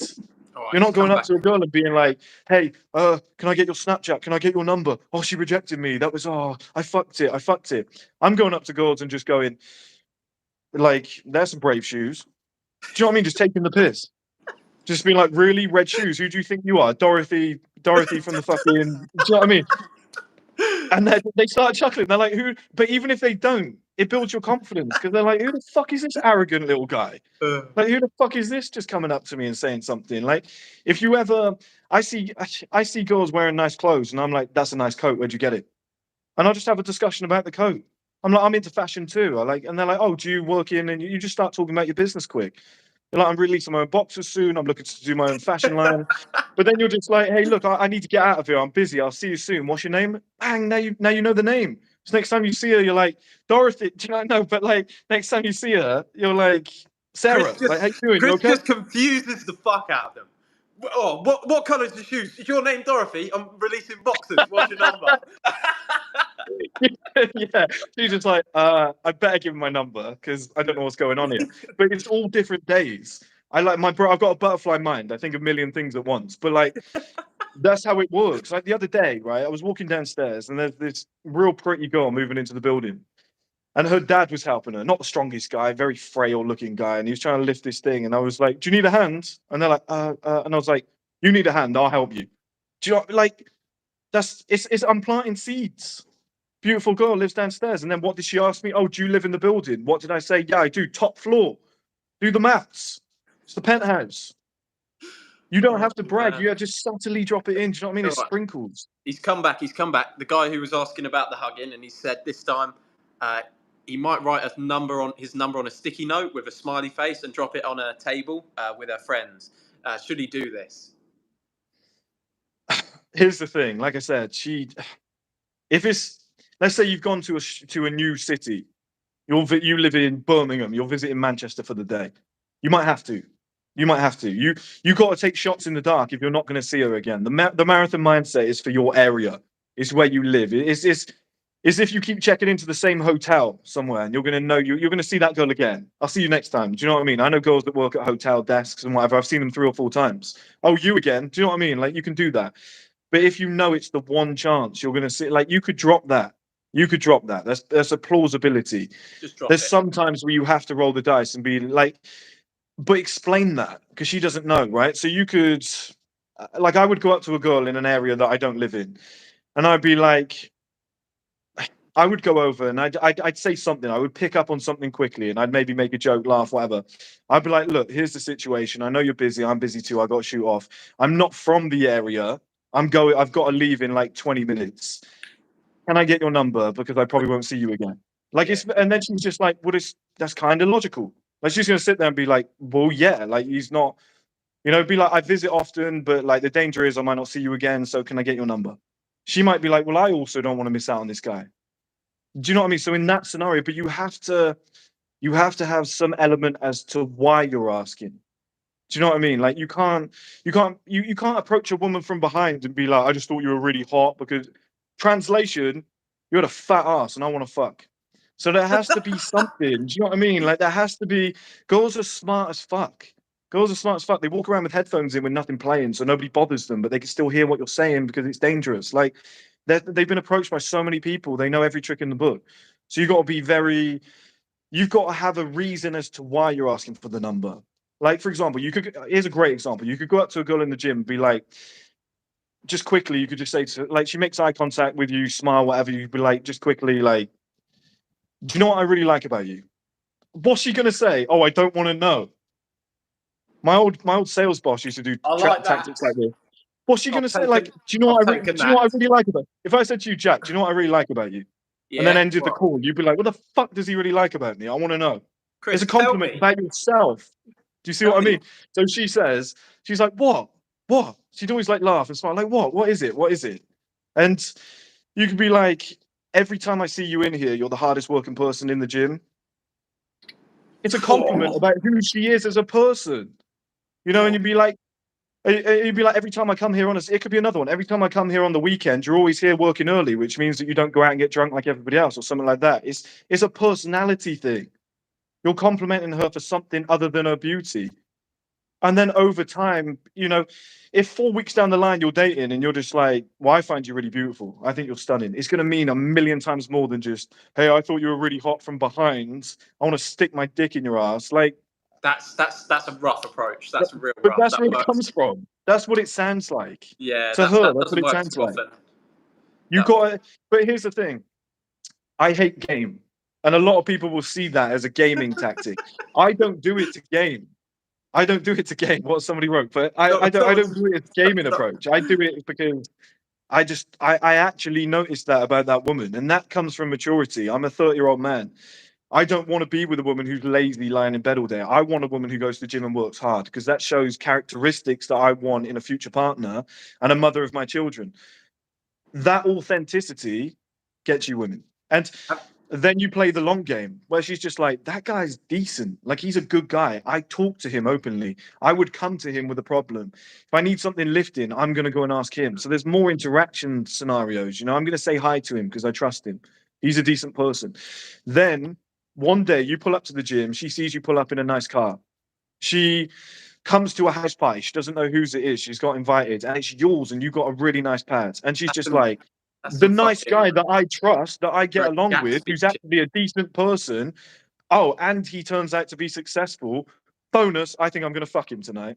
That's where it comes from. People got it backwards. Like, I it like works that. for me, and I'm not good looking. So, Well, I think there's quite a few people that would probably disagree with that now, Chris. I don't think you could say you're not good looking now. I don't look good looking here, but I do all right. Put it that way. I do all right. But You don't be right out and about. Oh man, you don't want to go. I'm scared. The little side story. You don't want to go anywhere with Chris because as soon as you get in somewhere, he'll just, if there's a nice looking girl, nice looking thing in there, he's off. He's on a fucking crusade. We go to this place to get these drips done. There's an unreleased podcast of me and Chris sitting in these chairs getting IV drips done. Yeah. And Chris just gets lost. He just goes off on a tangent because he likes the thing that's putting the thing in his arm. These two are talking for about 45 minutes. I'm just sitting there eating a banana. Do you know I never messaged her? It's practice, though, isn't it? It's practice. She had great energy. She wasn't really my type. She had a few things that I'm not 100% on, but personality-wise, she was spot on. But she was nice. Do you know what I mean? I was like, I don't know. I couldn't be bothered to do. I don't think she was worth the 3-hour drive to London. That would be my conclusion. That's nah. Do you know what I mean? We were already there. Yeah. We were already there, doing stuff. The other thing as well, she's got the effect of being the only woman in the room. She's always going to look better. Yeah. I would have chatted to her, but Chris was already chatting to her. I definitely would have slept with her because she just had an energy. She was attractive, but she definitely had an energy. But it's like, I don't know. It's fun and games, man. It's all good practice. Do you know what I mean? Good. You're holding eye contact. You're playing around. You're saying certain things. Like you can test lines.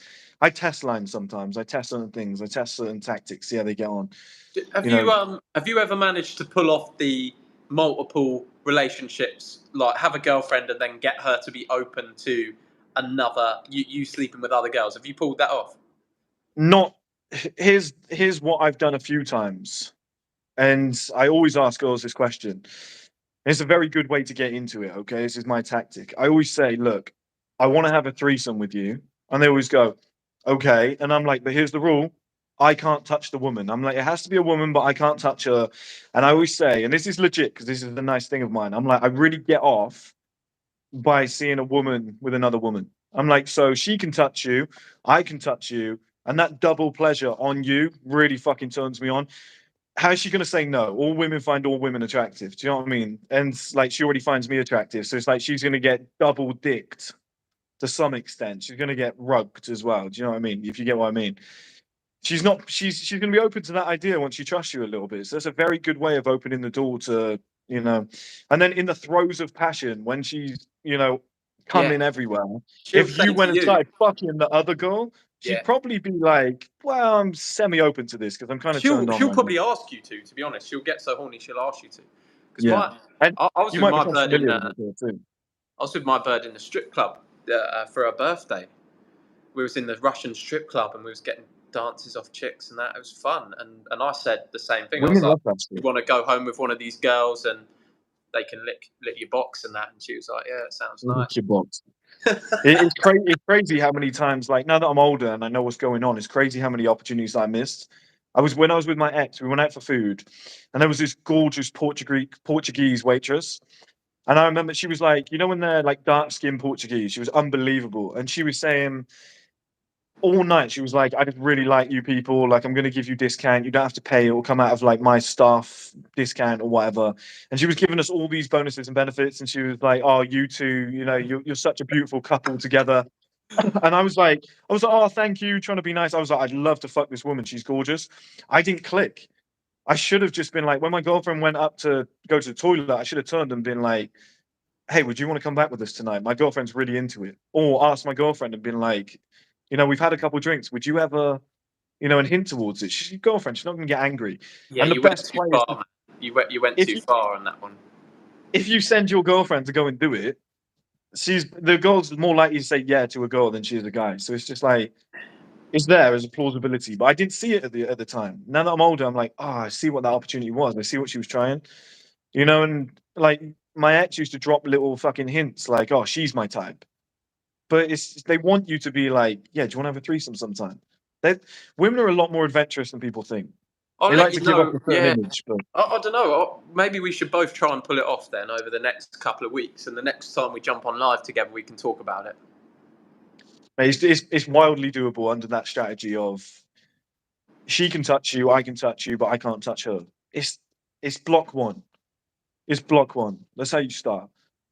Yeah. It's how you begin. Like Trump was a very good advocate of this. He did this very well. They call it reference pointing, and they do it in like e-commerce, where they say was £300, now £259.99. But it's like, Yeah. because you think it was 300 and now it's, you go, whoa, that's cheaper than 300, so that's a good deal. Whereas if they had said standard price 259, you'd have been like, it's a little expensive, because you didn't see the come down, you didn't have that initial reference point. You're not getting the deal. We all have a deal. And it's a tactic that Trump used to use. He was like, let's ban all immigrants from the US, let's build a wall. But then Yeah. he'd scale it back and be like, let's build a low fence. Let's increase border security. Do you know what I mean? So and then people go, well, that's not as bad as a wall. And they're in on the idea. I get it. So you go, I want 5 girls tonight, all naked, all sucking me off at the same time. And then you back down to 1 girl. Two girls, here's the thing. You could say, like, babe, I'd love to have a threesome with you. Like, I really want to see, I just think it'd be fun for us. And then she's like, oh, I'm not really into it. I don't know. You could like end up liking the girl. You could fuck up our relationship. And you're like, okay, hear me out. We have a girl. She can touch you. I can't touch her. And we just start there. But we can both spank her. 200%. Right. And then that's the rule. She's going to be like, well, that's better than the previous scenario. Yeah, I guess, I guess I'd be comfortable with that over time, and then just go and make it happen. Do you know what I mean? Either make it happen or just say to her, like, you go and have a couple of drinks one night, be out somewhere and be like, what do you think about her? Go and ask her, babe. You would be able to pull it off. You'd be able to pull it off easy. But it's that reference point, and you start high, you scale it back. It's a very mischievous tactic, and it should be used wisely, but it works. Yeah, it's all cognitive biases. It's all psychology. It's weird. Easily done. We'll do it, and I think the next stream we should try and do something on the stream. So because I don't know if any of you know this, but YouTube's got a feature now. It's why me and Chris were on the stream. We didn't have to do anything. We literally just hopped on our phones on YouTube. But we could be walking around anywhere right now on stream together, doing stuff. You could try your tactics with the shoes on girls in live stream. It's just so casual. Do you know what I mean? Here's the thing, what people are going to see is they're going to see me complimenting a lot of girls, having conversations with girls, laughing and joking. That's all you need to see. That's all you need to see. Just cups of tea non-stop. It's just relentless cups of tea. People expect you to like get the number, take her back, fuck her that night. Look, I'm telling you, I've got to the level I'm at in life now. That happens a lot more often. Okay, it happens a lot more often, because I say to girls now, I'm like, look, I'm not fucking you if we go back to mine, because I've got a certain level of value now. I can't trust you. I'm like, it's quite a clever tactic. I'm like, when you see my house, you'll start acting a different way. And then they're like, I'm on a live stream. I'll say I'm on a live stream. Here's £100 to say that you'll fuck me. Yeah, donations from all the people asking questions. Going to use that money. Yeah. But like I said earlier, that's how a lot of these fuckers have done it. They're fake as shit. Like, I think a lot of guys have gone, I'm going to pay 5 girls to hang out with me, and then I'm going to use that leverage to get more girls, and then eventually they don't have to pay. It's like, do you know what I mean? Like, that happens a lot. Just a question. You don't have to answer it. Do you ever pay for the ladies? I've never paid. I've never fat video before. I would. 100% I would. I don't know why everyone's got so much fucking shame about it. If I was like 6 years into a no-fap journey and I was like, oh, all I do is, I can't get women. I'm sat on my own every single night. It's really killing me. It's just like, I'm turning into a fucking weirdo. I'm just going to pay some girl. I'm going to have meaningless sex. I'm going to get that bust out. I'm going to see what it feels like to handle a woman, smell a woman. It's like all the nice features that it comes with. And then I'm just going to be like, that itch is scratched. I can get on with my life. And you'll probably be less of a weirdo. But these guys that are like, I'm 29 years into a no-fap journey, what are you on about, mate? Like, you fucked it. Yeah, you fucked it. The service is there. Like, even doing there at that point. And then people go, but what about the cost? Every date I go on is close to £500. Every date, because you go and buy clothes, you go and pick her up, which is fuel. Then you've got to pay for the meal and whatever. Then you probably going to get a hotel, or she's in your house and she's using your water, electric. You've got to go and do a food shop. It's probably going to be £500 anyway. So it's like, it's the same fucking price, and there's no guarantee of sex. They love their water as well. They love their water. They'll run you dry. They'll run you dry. They double up on drops. Every tap in the house is on. It's tap time. Boom. They leave the lights on. I'll say that. I'm like, you're going to leave all the lights on, and they're like, okay. It's like my one thing. It's my one thing. I'm like, just don't be disrespectful. Do you I've do got a this girl at the stuff? moment giving me fuel money. I'm like, Jesus, you're a different breed. You're not accepting that. Please tell me you're not accepting the fuel I'm money. not, but then she just stuffs it in the car, and I'm like, Oh, what that's am I okay. going to do? Use it for scratch But cards. Ow! Oh, just kick the just kick the chair. see, that's why you should wear trousers. You'd have more protection. That's nasty. That's gonna be a bruise. That's gonna be a What we nasty mentioned bruise. earlier, there was a few things we were going to talk about. What did we mention? We come off on a major tangent. We've gone on a wild one. We've retained users, which is always good. Tangent. We've retained users. We've got 435 users on this stream. Viewers, not users. Viewers. Did I say users? Yeah. I don't know what I'm thinking. I don't know. The only other things I've got written in my notes is Angelina Jolie, Megan Fox, or oh, I haven't written the last name. I was going to ask you. Angelina Jolie, Megan Fox. What's the one from Friends called? Rachel. I don't know. Jennifer Aniston. Jennifer Aniston. Fuck one, marry one, kill one. Go. God, who am I killing? I'm definitely. Megan Fox is crazy. Yeah. She seems that way. So but she's probably the hottest. So I'm gonna fuck her. Yeah. Okay, but I don't think I could settle down with her. So I'm gonna fuck Megan Fox. Yeah. Is it current Angelina Jolie or prime? Are they both in their prime? Now. No. So Angelina Jolie. She seems very down to earth. She seems quite switched on, but I don't know, some wacky stuff. You know, Brad went through some crap. I don't want to go and revisit whatever he let. Like, how are you gonna follow up from Brad Pitt? I'm just gonna be worse. I don't know. She's gonna look at me and be like, "You look like a stone." Do you know what I mean? So I'm probably gonna kill Angelina. Don't ban me. I'm not actually gonna do it.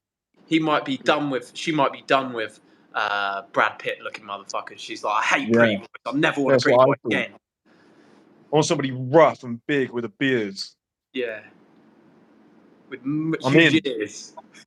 With cute ears. That's all we'll say. With puppy dog like ears. Mate, you're the same as me then. You'd marry Aniston, Jennifer Aniston. She seems all right, doesn't she? She seems quite down to earth. I've never heard complaints. Seems yeah, fun. it seems like she's got a sense of humour. Still sexy. She's got that like old woman sexiness about her as well, where she's like retained it and she's got wrinkles in the right places. You know, I imagine it all hangs correctly. I'm keen. She's got the wrinkles that you wanna grab. Sign me up so we can be more than friends. I'm in. Chris is in. You got any more questions? And that. Have we got any more questions? Anyone drop in the chat? I was thinking let's just do an hour and then go because it's 1 a.m. here, but it's gone on and it's been golden, and I've thoroughly enjoyed it. I'll stick around for a bit if people want to ask a few more questions. This is what Mark Tilbury said. He was like, "We've gone for 2.5 hours." He was like, "That might be our longest." I was like, "Apologies, that's what I do. I don't shut up." There was something that I was going to talk about, wasn't it? Or did we cover it all? Remember, I messaged you. There was one thing you said about that the argument. The argument. Yeah. So she'll probably be annoyed at me if she's made it this far to watch it. But it is what it is. I don't give a fuck. Bro. She checked out at Dorothy's shoes, man. She probably saw the state of my face and thought, "Do you know what? I don't want to see you like this. I'm going to remember you at your best." Yeah, but we had this kind of debate where I was like, in my experience, women leave the workplace. Like they get to the workplace at 9, they leave at 5. I was like, I've always seen this. I was like, there's only 1 or 2 that haven't. And I said, I think it comes from the financial pressures on men. And this is something that annoys me because I don't think it gets respected in society. And I don't think women appreciate to what extent it is, like how hard it is. And we kind of dabbled with it for a little bit. And she was like, Sue saying women work less, like don't work as hard. And I was like, no, it's not that. It's just the pressures. It's the pressures on men. Like, for example, I said, you can earn 30,000 per year.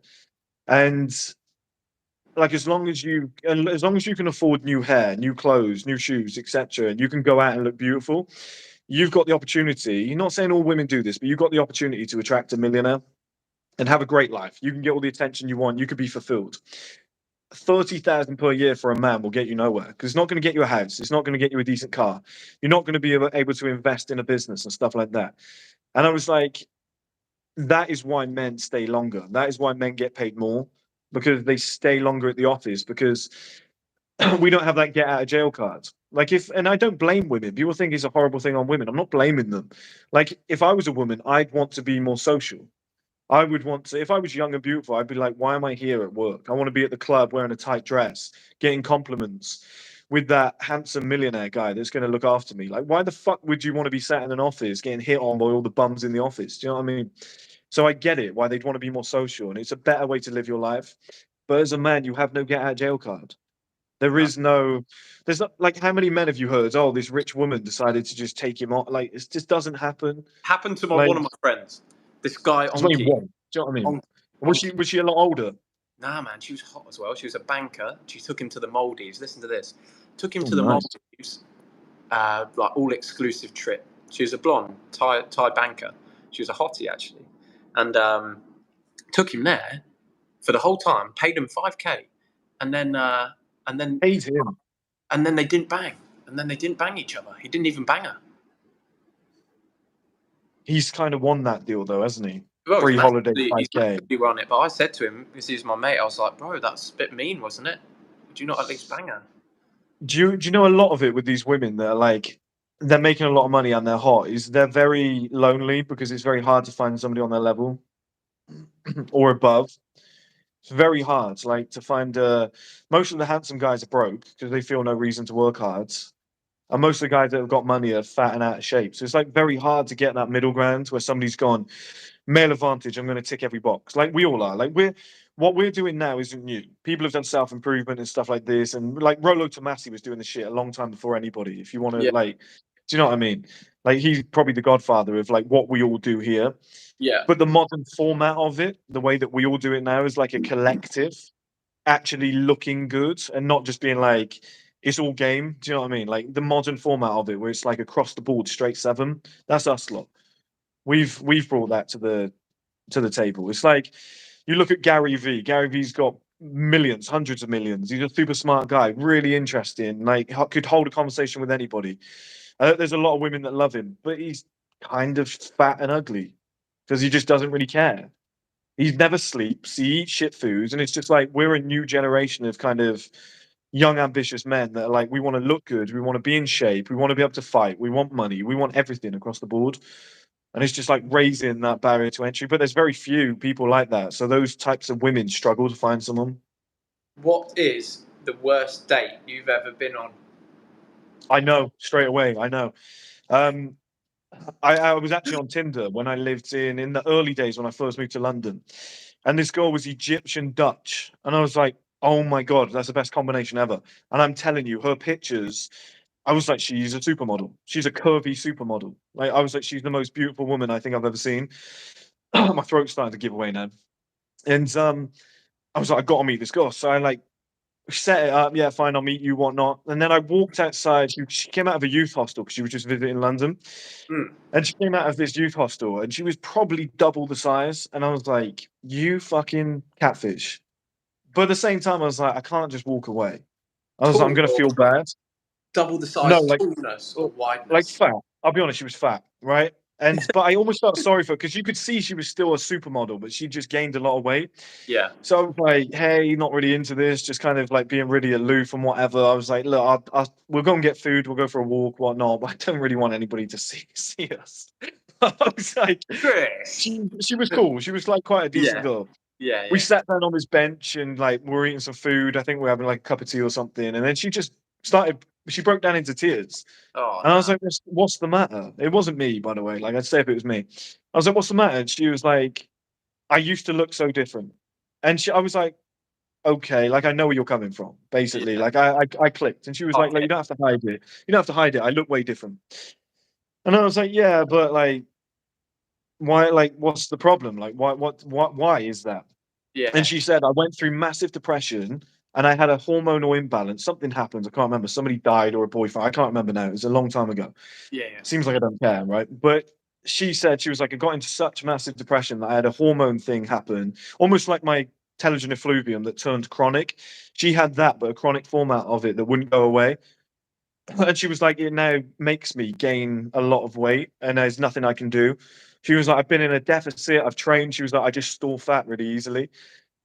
And I was like, do you know what? I kind of feel fucking sorry for you. It was quite sad. And I was like, this date has just turned into like a therapy session. And I was like, hey, let me kind of walk you back to the station. Like, this isn't really going to work out. Do you know what I mean? Like, you're obviously not in a good position right now. So I walked her back to the station. It was Blackfriars. And I was like, right, I'll see you again. I was like, have a good time. Gave her a kiss. Walked down the roads. And I was like, fuck me, as loud as I could. I remember just being like, what was that about? Messaged this other girl, met up with her because she was fun as fuck. And then we ended up getting in a 4-year relationship. And it really like that.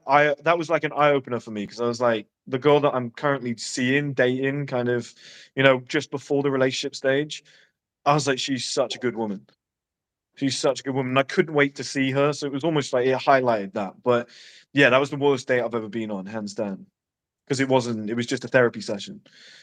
And the disappointment of thinking I was meeting like an Egyptian prime Kim Kardashian, Yeah. but she just wasn't. And I was like, And you what the didn't get fuck? it.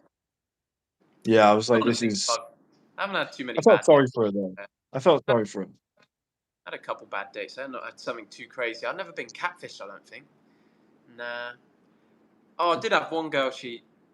Once I saw this girl off Tinder a couple of times, and I dated her a couple of times. We slept together, and then one night she wanted to meet up, and I didn't really want to meet up anymore. Her skin felt kind of rough when I felt her skin like it had scales, and Well, this was, weren't really my vibe. And I don't think it's anyone. and so I went out that night, and when I got home in the morning, my car was covered in these like earrings, hooped earrings, silver hooped earrings, all over my car, like 150 hooped earrings on my car. And I was like, oh Yeah. fucking, who's done this? Who's done this? And I was like, oh, there's only one chick that I've been seeing off Tinder, so it must be her. So I'll give her a ring. She was like, yeah, I've done it. And I was like, your house is miles away from my house. How'd they get on my car? And she was like, well, I ran there, didn't I? Yeah. And she'd ran there. She'd gone on a little run. She'd sprinkled the car. And she was like, I wanted girls to know if you brought any girls back that you were with me. And I was like, oh, that's a little bit weird for me, but I'll drop the earrings back round to you whenever you're free.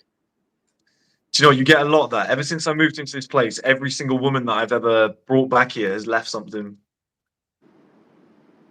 And I know why, because it's like marking your territory. I'm slowly moving in. If anybody else comes in here, like, I want them to be like, who's did that? Do you have a girlfriend? There's a lot of that. They leave shit. They always leave shit. Like, You just got to leave it's a that weird. stuff around for the next ones, though. They like it, apparently. I've always thought this. Now, Rollo Tomasi always says, don't. Like, you've probably heard this. He's always like, don't talk to women about other women.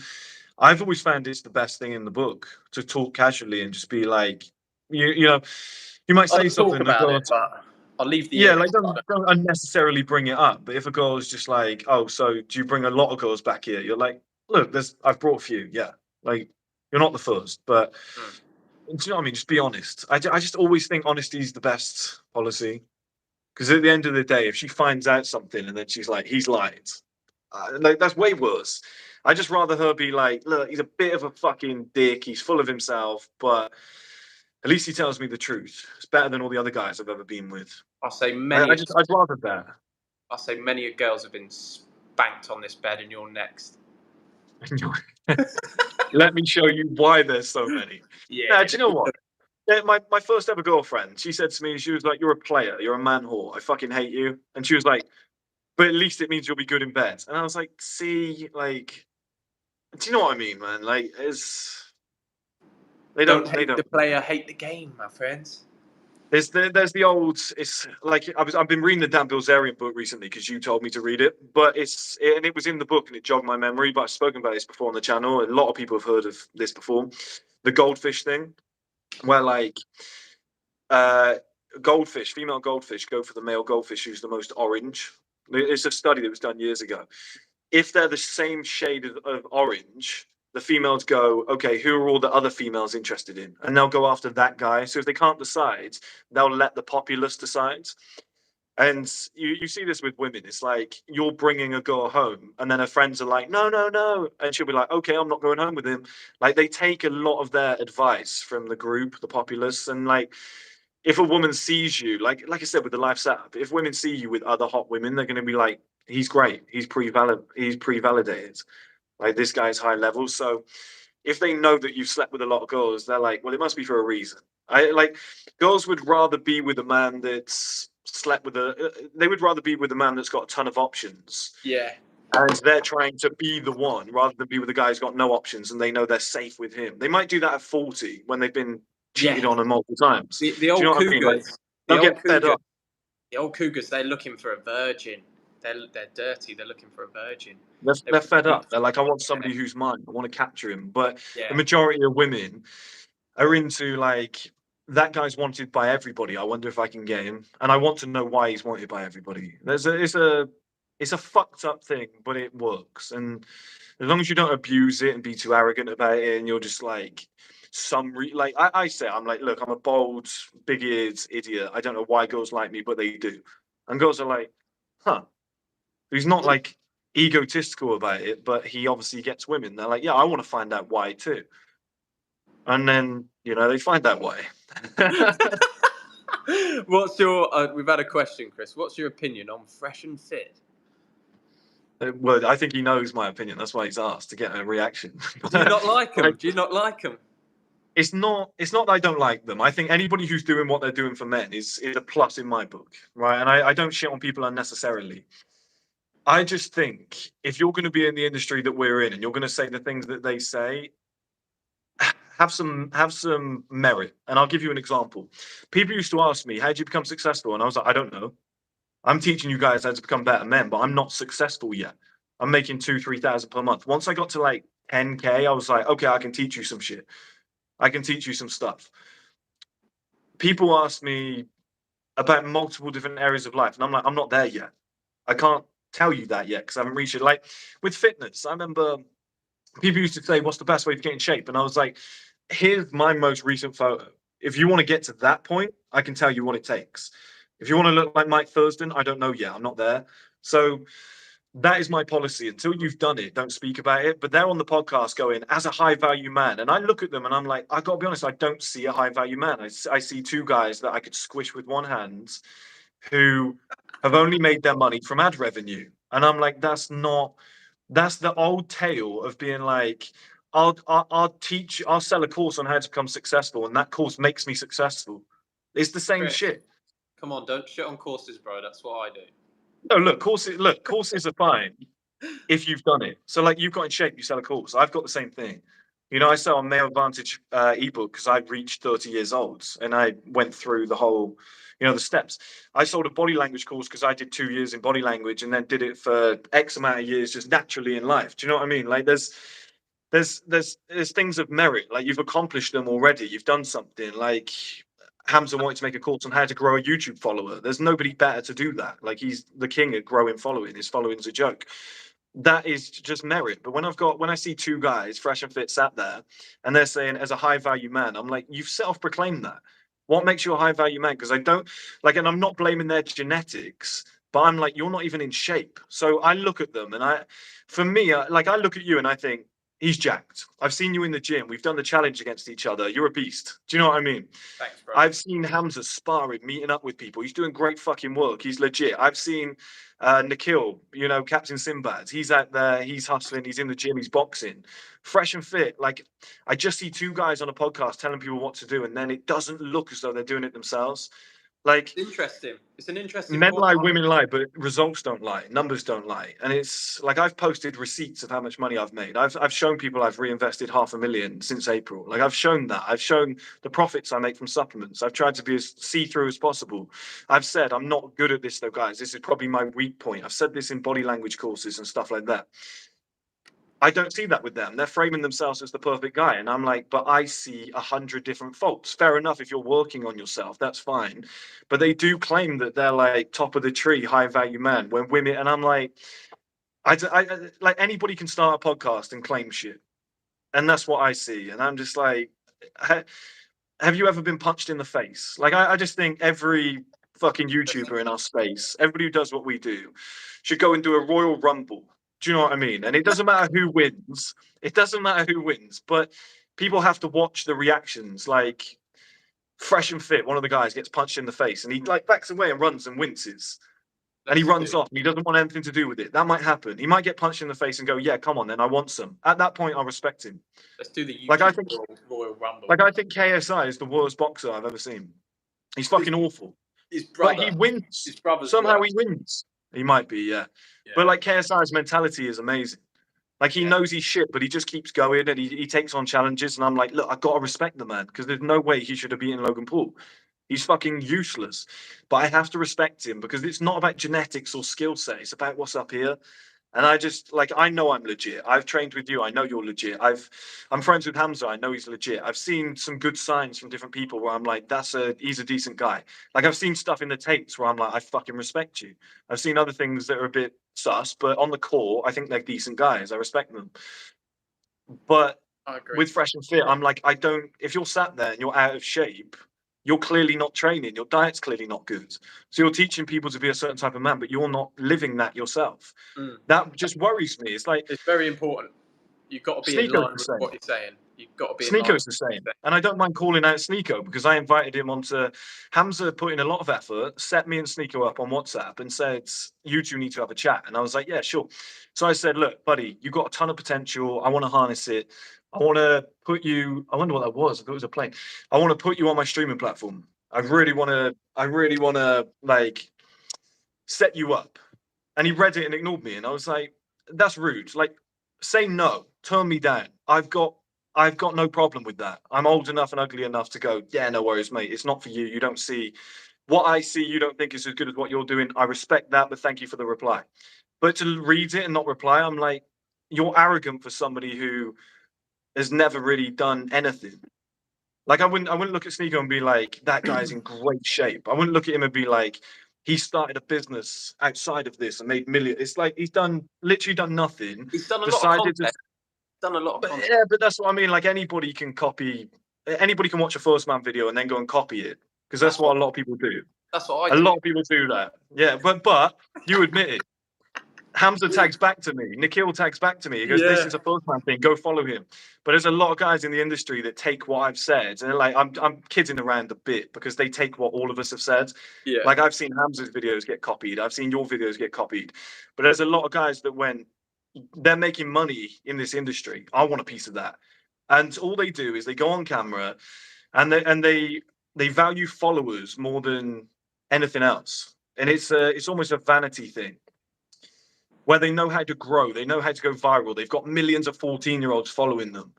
But I'm like, that to me it's not a business. It's not, you can't monetize 14-year-olds. They don't have jobs. Like, I don't see any merit there. And they're easy to manipulate. Do you know what I mean? It's just.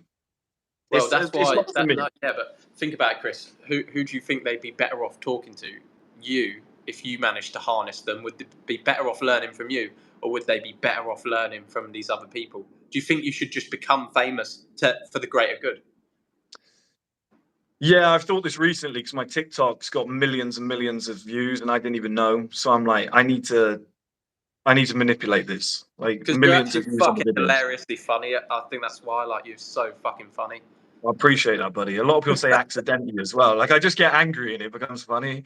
So, but I think I could probably hire a team. I'm gonna do it in like the next few months or weeks or whatever, and be like, just make me go viral from humor. But like, don't shit on women. I don't want to do because that's the easy play is to be like, all these bitches and hoes, and then they go viral, and all these guys are like, yeah, I agree. It's a cop out. It's an easy way. There's no substance. They're just repeating what's Tate said. Like Tate was great for our industry. We all fed off it, but there was about 1 million Tate clones that popped up, and one of them Sneeko, and it's just like a bunch of wannabes. Do you know what I mean? It's like just take your time, like actually build something of substance. Mark Tilbury said the same thing. He's like, there's 21-year-old life coaches, and Gary Vee always says that. And Tilbury said it annoys him when, like, I don't know what industry he's in, but I think there's like some finance guys that come out and they're like, 21 years old and they're like, I made $1 million last year, and Toby's like, you probably didn't. It's probably luck. Something probably happened. He's like, I don't know what you can teach people at 21. And although I think he said something about property. He was like, they've got one property and they bought it from money after a parent died. Do you know what I mean? So they're using like parents' money, and it's just Chris, like, we I don't know. We got one of them paid questions again, where somebody's paid for a question. Paid for you, is it, or is it paid for me? No, this is for Which me. is it, buddy? Again, this is for me. Okay, it's you again. It's No 10 problem. US dollars. It's from Joseph Dominguez. And he said, gentlemen, Lovely name. love your content. 25 years old. I'm living in LA.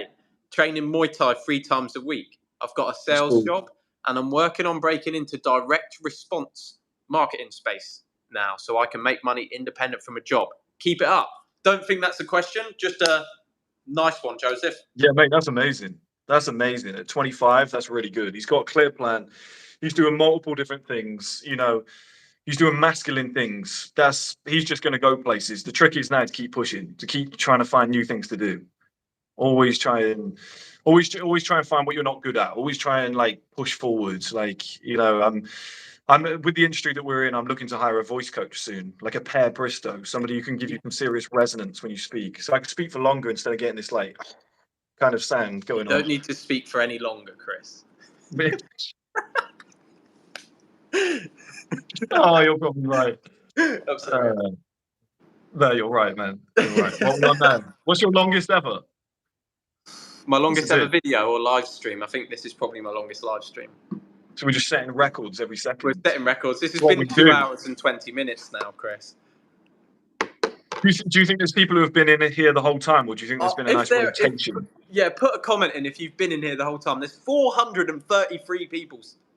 Yeah, still listening to us now. Either still or they've left rotating.